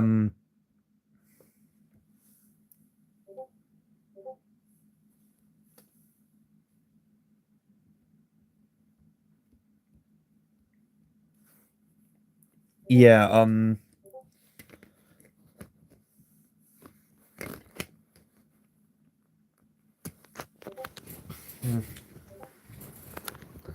yeah, that was before I decided to repaint Trackmaster Motorized Kenji into Rail Runner after getting the Play Rail pullback Kenji.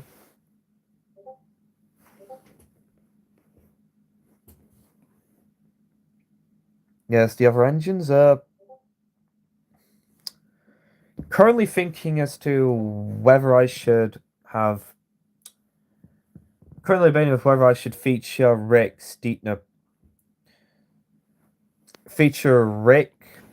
this guy more often is seen here because he's kind of more of another member of the cameo crew alongside Steve and Larry.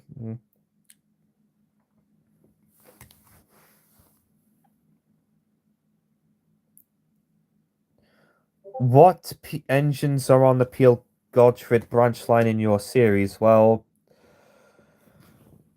I have headcanon that Stafford is a... Well, the Peel Godfrey engines in my series are Stafford, whom in which I headcanoned is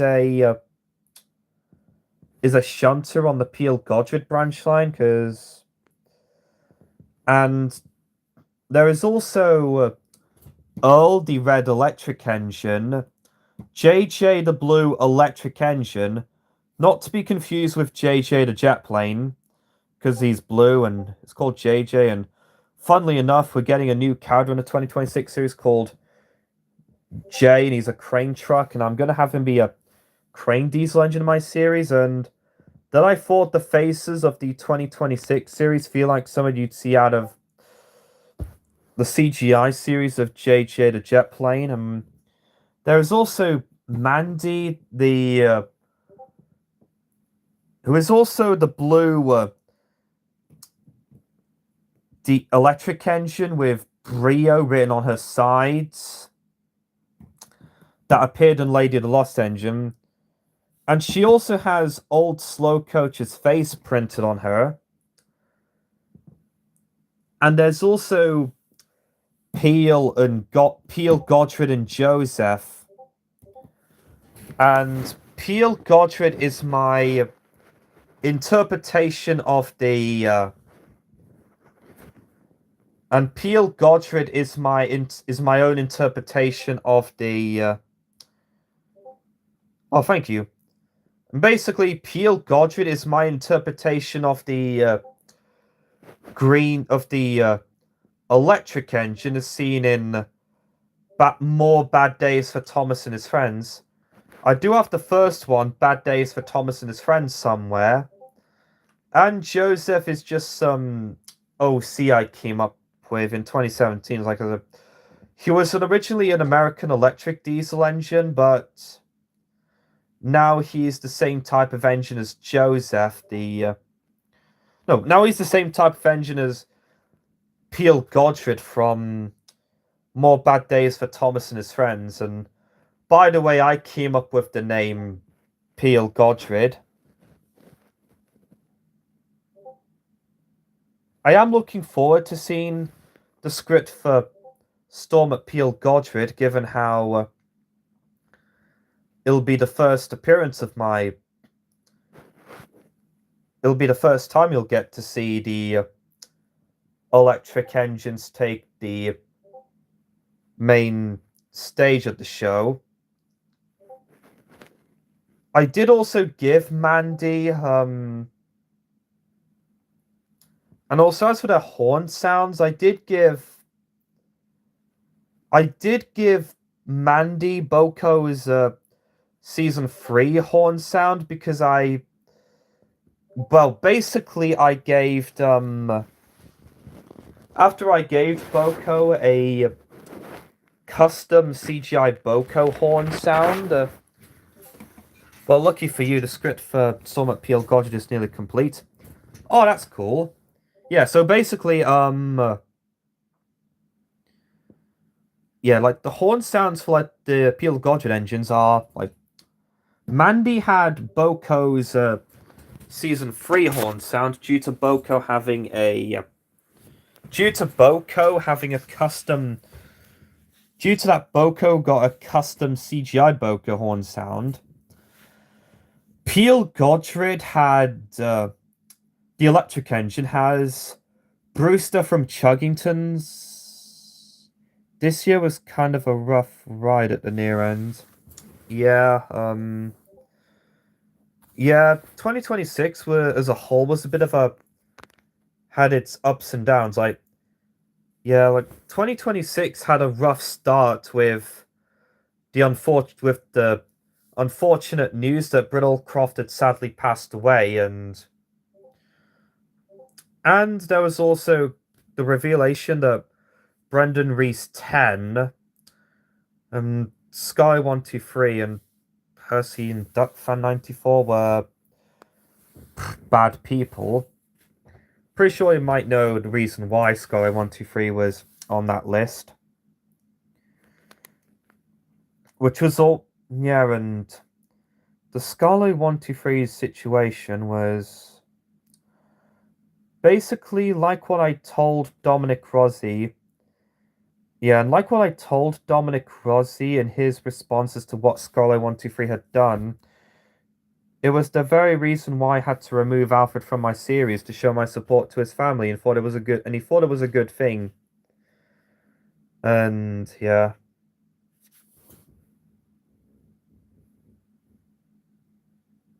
But there were some great things about 2025, like we got the 80th anniversary, the new merch in celebration of the 80th anniversary, like Mattel stepping up their game with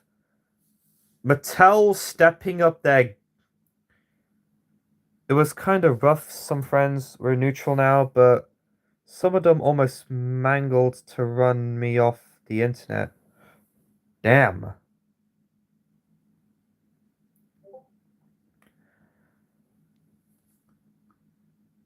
But nevertheless, I do think 2025 was a pretty kick-ass year to be a Thomas fan. Even more, yeah, like with 2015. And it was definitely a lot better than the 75th anniversary. Well, okay, I know Thomas and the Royal Engine was a great episode and a great send-off to the original show, but yeah, because we got all the new 80th anniversary merch, we got the 80th anniversary merch, we celebrated the 80th anniversary of the Railway series. There was like all the new 80th merch, the Down the Mine pilot finally getting released, Audrey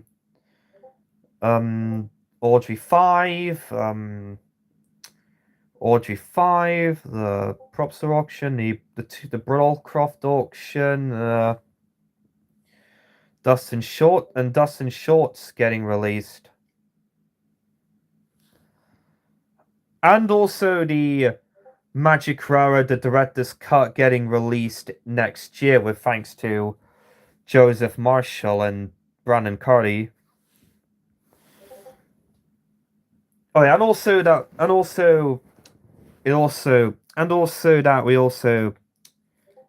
fact that we also celebrated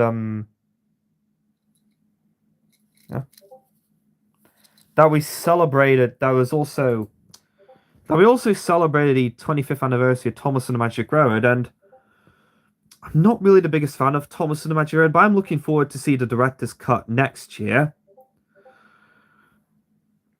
What else? And the Railway 200th and the 10th anniversary of Sodor's Legend of the Lost Treasure. Definitely some of the best highlights to come out this year. So yeah, for me, the biggest highlights for me were definitely the 80th anniversary of the Railway series, the Dynamite pilot getting released, Audrey 5, Railway 200th, 10 years of Sodor's Legend Lost Treasure, and so much more. Here's the end credits. I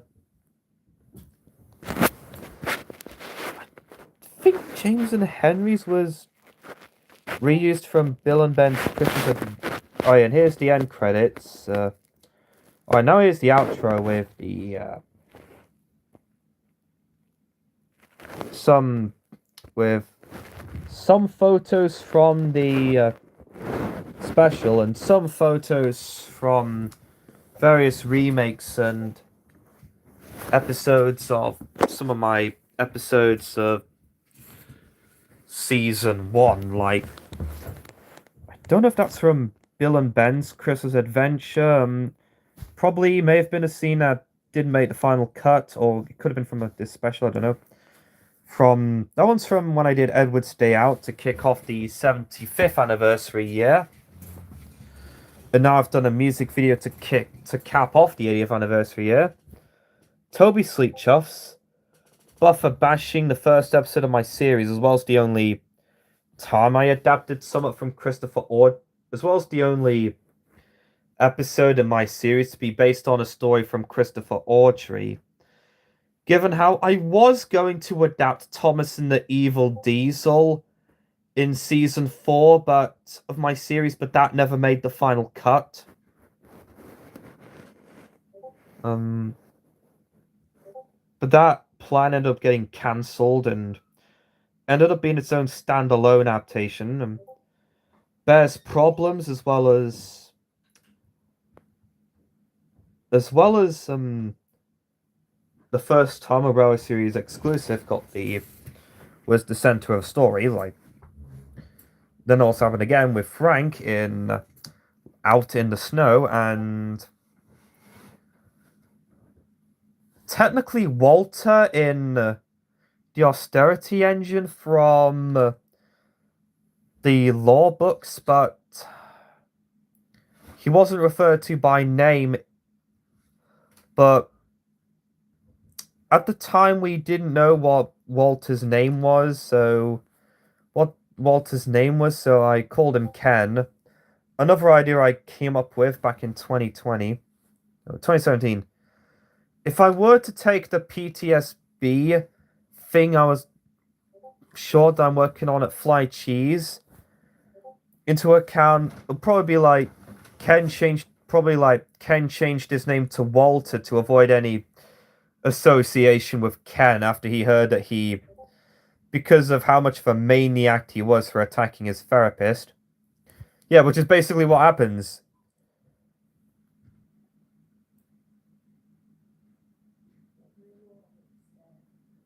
So yeah, I will update.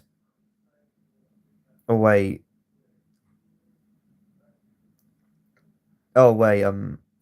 If I could find the. So yeah, I'm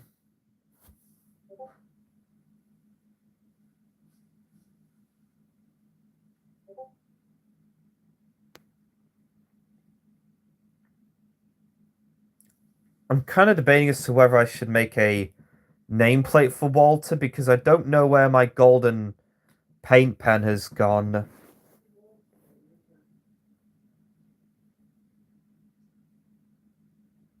Probably might use the yellow one, which is kind of... Oh yeah. Other photos from various like remakes or episodes also include like Thomas and the Breakdown Train, which I did for the 75th anniversary. And now I've done Road to Rome Museum for the 80th. Edwin and Scruffy. Neville's Race, which was basically a copy-paste of an episode from Jack and the Pack.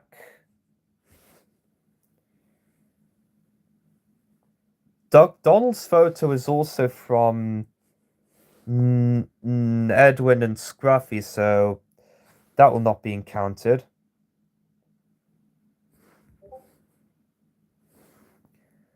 Emily's photo is taken from Nermal and the Coaches, and it was also the only time... That episode was the only time Emily was voiced by Toon Link 101 in my series. Because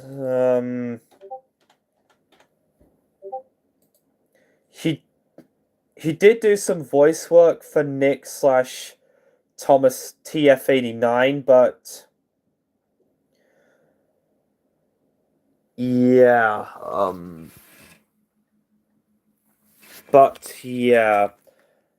that episode ended up being her only time voice acting in my series, because like in August 2020, 2 months after that episode came out, her involvement in a nefarious scandal with another person, CJ, was made public, and following the event, she deleted her channel and was let go of the cast.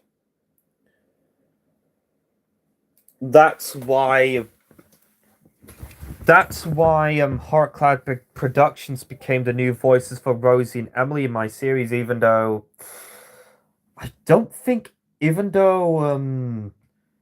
it's been a pretty long time since Emily last had a speaking role. And I don't know if Emily was gonna have a speaking role in Road to Rome Museum. I mean, well, Rosie was gonna have a speaking role in Road to Rome Museum, but that got cut out, and so I gave it to Rebecca. It'll probably anger the people that it'll probably might trigger the Nia and Rebecca haters. I was only double checking that I accidentally say the racist N-word by mistake. Because, yeah. I hate, because of how much I despise the N-word, so yeah, don't say the N-word, kids.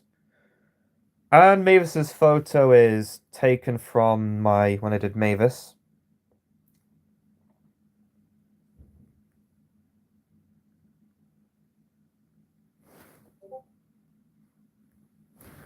Speaking of Rebecca, given how I actually considered giving this push along Nia side rods, so she could be in line with the ones Mattel released for the 80th. I am debating on giving Rebecca the 80th anniversary metal collection wheels if I can get if I could somehow get my hands on another Henry, but if not, I might go with a Gordon. I don't know, because I think I don't know how hard to find. Well, I don't know if. Well, yeah. Here's the thing: I don't know how hard to find Henry is on eBay, or I guess on the internet in general, but.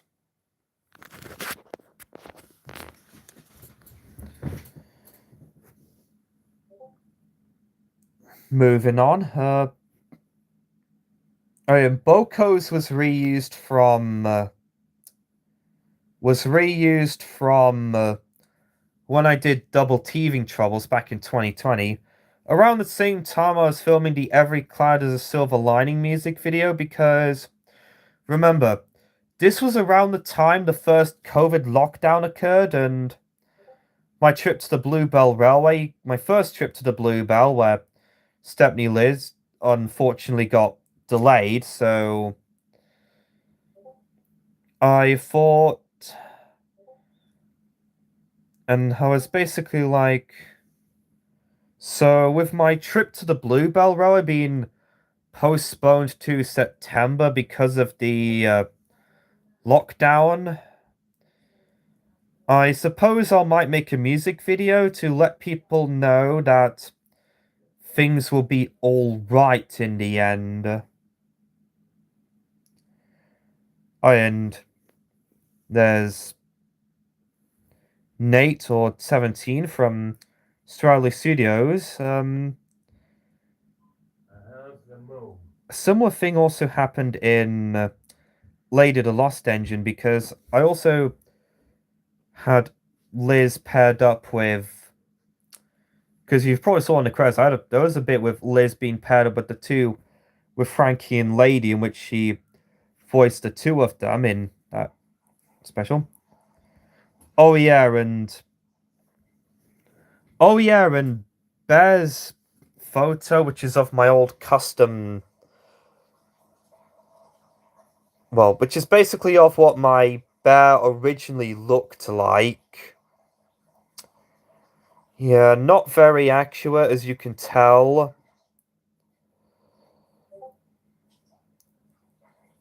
So it looks pretty inaccurate. So this was before I repainted him. Well, I repainted him blue when I do a Super Rescue during the 75th anniversary during 2020, and after I made Super Rescue, I reverted him back to green, and he looks so much better. And he looks so much better. And yeah, basically, as said before, I think as I said before, his photo was reused from. His photo was reused from Bear's Problems, the third episode of season 1. Diesel's was reused from Fergus Breaks the Rules. Bert's was also reused from Neville's Race, and Edwin's was reused from the Tale of Sir Malcolm. The penultimate episode of season 1 in production order. Oh yeah, and here's the...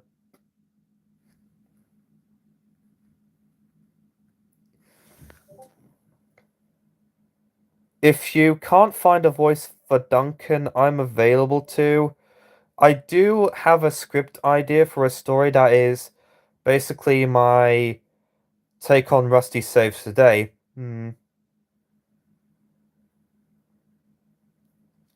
I'd be happy to let you do the voice for Duncan.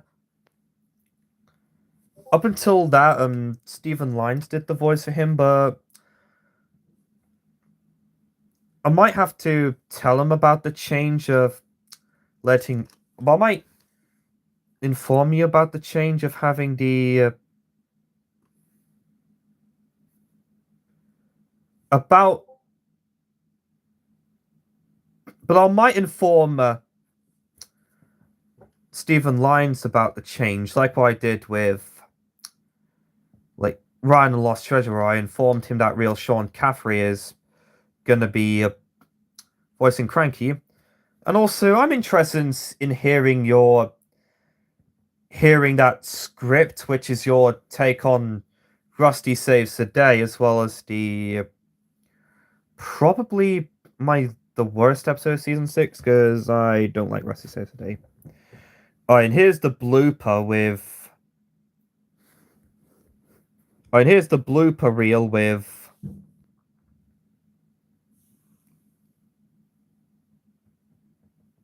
And also, there were also some F-bombs in the original audio, like what the F was like.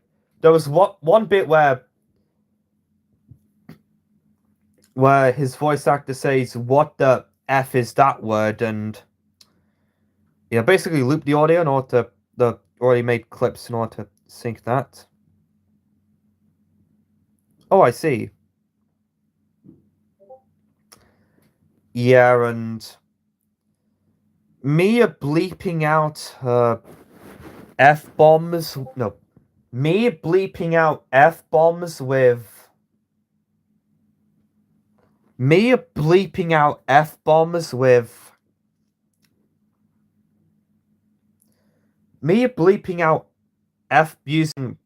Well, basically, me bleeping out F-bombs with both of James's whistles, like his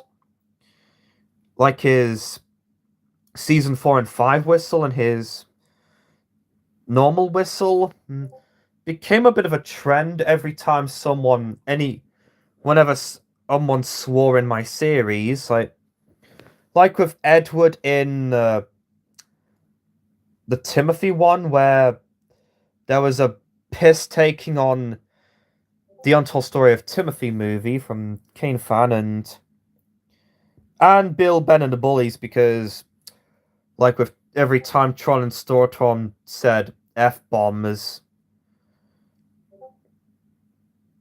and the bit where they said, "Oh,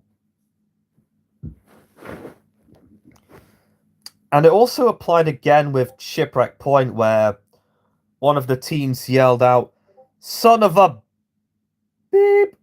Yeah, son of a bop. Huh? What could that have been? Oh, wait. Oh, no, sorry. Yeah.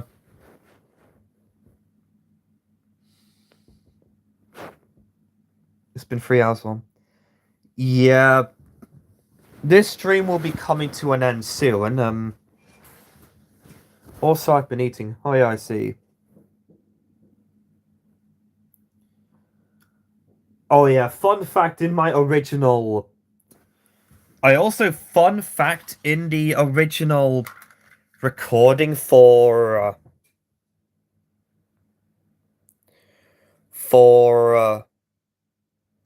my line of dialogue, my original voice work for Thomas, there was a bit where I was doing the voice for Thomas where Thomas, well, basically my original voice lines for my Christmas Carol adaptation with Spencer's main character. Yeah, it was basically the bit where Thomas says, in my original recording for it, and back when I was due to voice Thomas, my friend gonna die, Eddie Glenn voice. Oh, okay. It was the bit where Thomas said,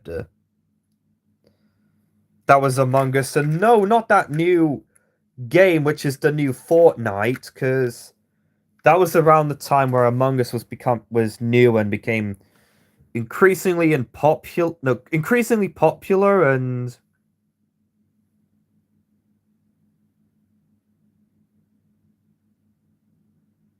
oh, I see.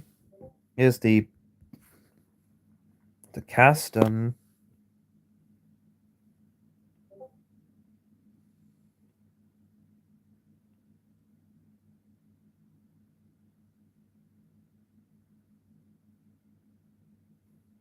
Which sounded funny, LOL.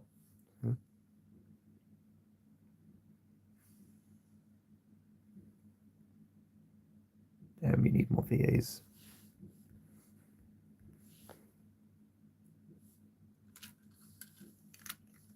Well, that was back in 2020, and I have quite the collection of VAs in my series, as well as managing to get some big, well-known members in the Thomas community, like Enterprise Engine 93, Liz Productions 5784, and Blake Harquins, formerly known as Boris Fangirl, to name a few, and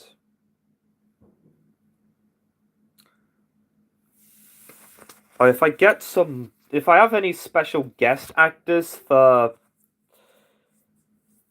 Wait, doesn't Liz make you pay money? I don't think so. She didn't really pay me to do voice lines, but then again, that was something that was probably. Then again, it would have been, but then again, that was how I was originally gonna voice. That was how I was originally gonna voice. That was basically similar thing applied to when I was originally when I was originally thinking of having Piece of JVA do the voice for Junior and Lady the Lost Engine, but that ultimately never happened and just went with Super Lego Mat 240.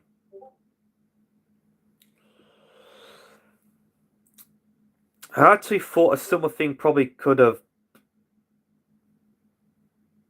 And also, if I get any more special voices for. Also, if I get any more special guests to voice in, like my 100th episode, which will probably be in season 5. If you want, I know a few voice actors who could help you. I'm interested.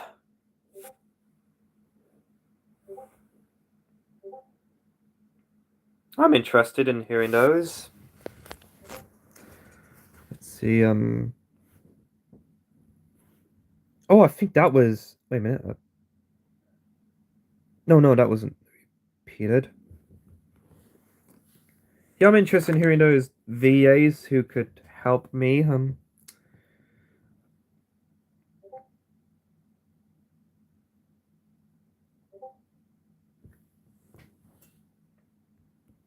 I actually got BRI Dazzle to voice Annalise in Road to Our Museum, and also in the 5th anniversary special. I might bring her back. Currently thinking if I could bring her back if I were to bring Annalise back.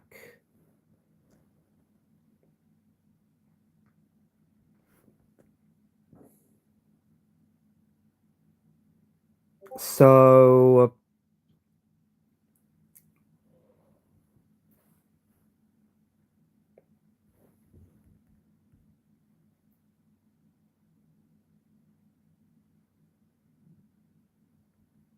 don't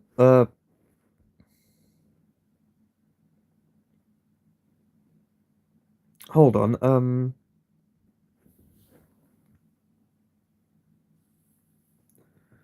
Oh yeah, this was also back when I used to use Sodorn 3D content, but not anymore, as you probably may known about that.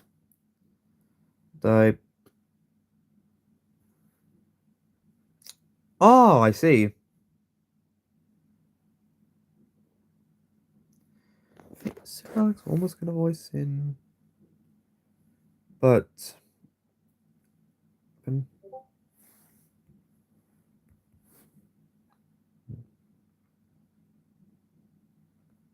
oh yeah, and the trains content and was also repeated twice. That's a bit of a mistake on my behalf. Even though my birthday coming up, I don't know if anyone will remember. Last year my school didn't remember.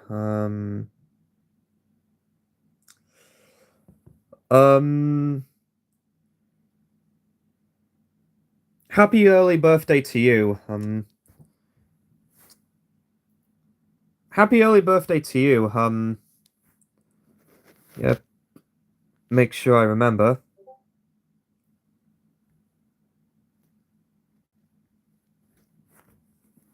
All right. Someone might take into consideration.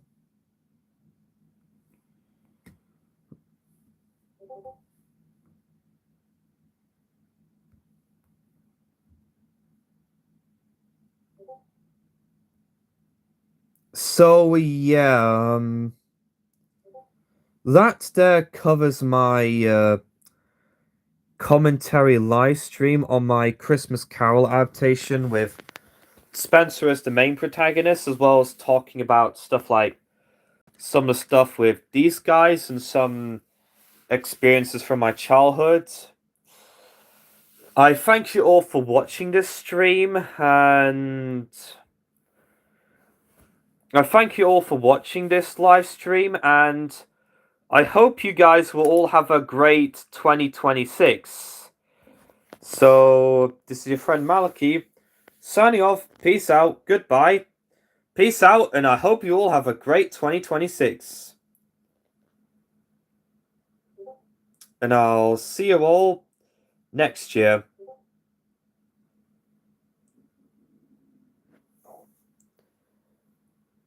Wait, who's Malacap? Oh, sorry, I think that was meant to be Malaki, which is actually my name in real life. Oh, I was actually talking about my name, Malaki. So, yeah, I thank you all for watching, and I hope you all have a great New Year. I hope you all have a great 20... So, yeah. I thank you all for watching this stream, and I'll see you guys in the new year. Bye, folks.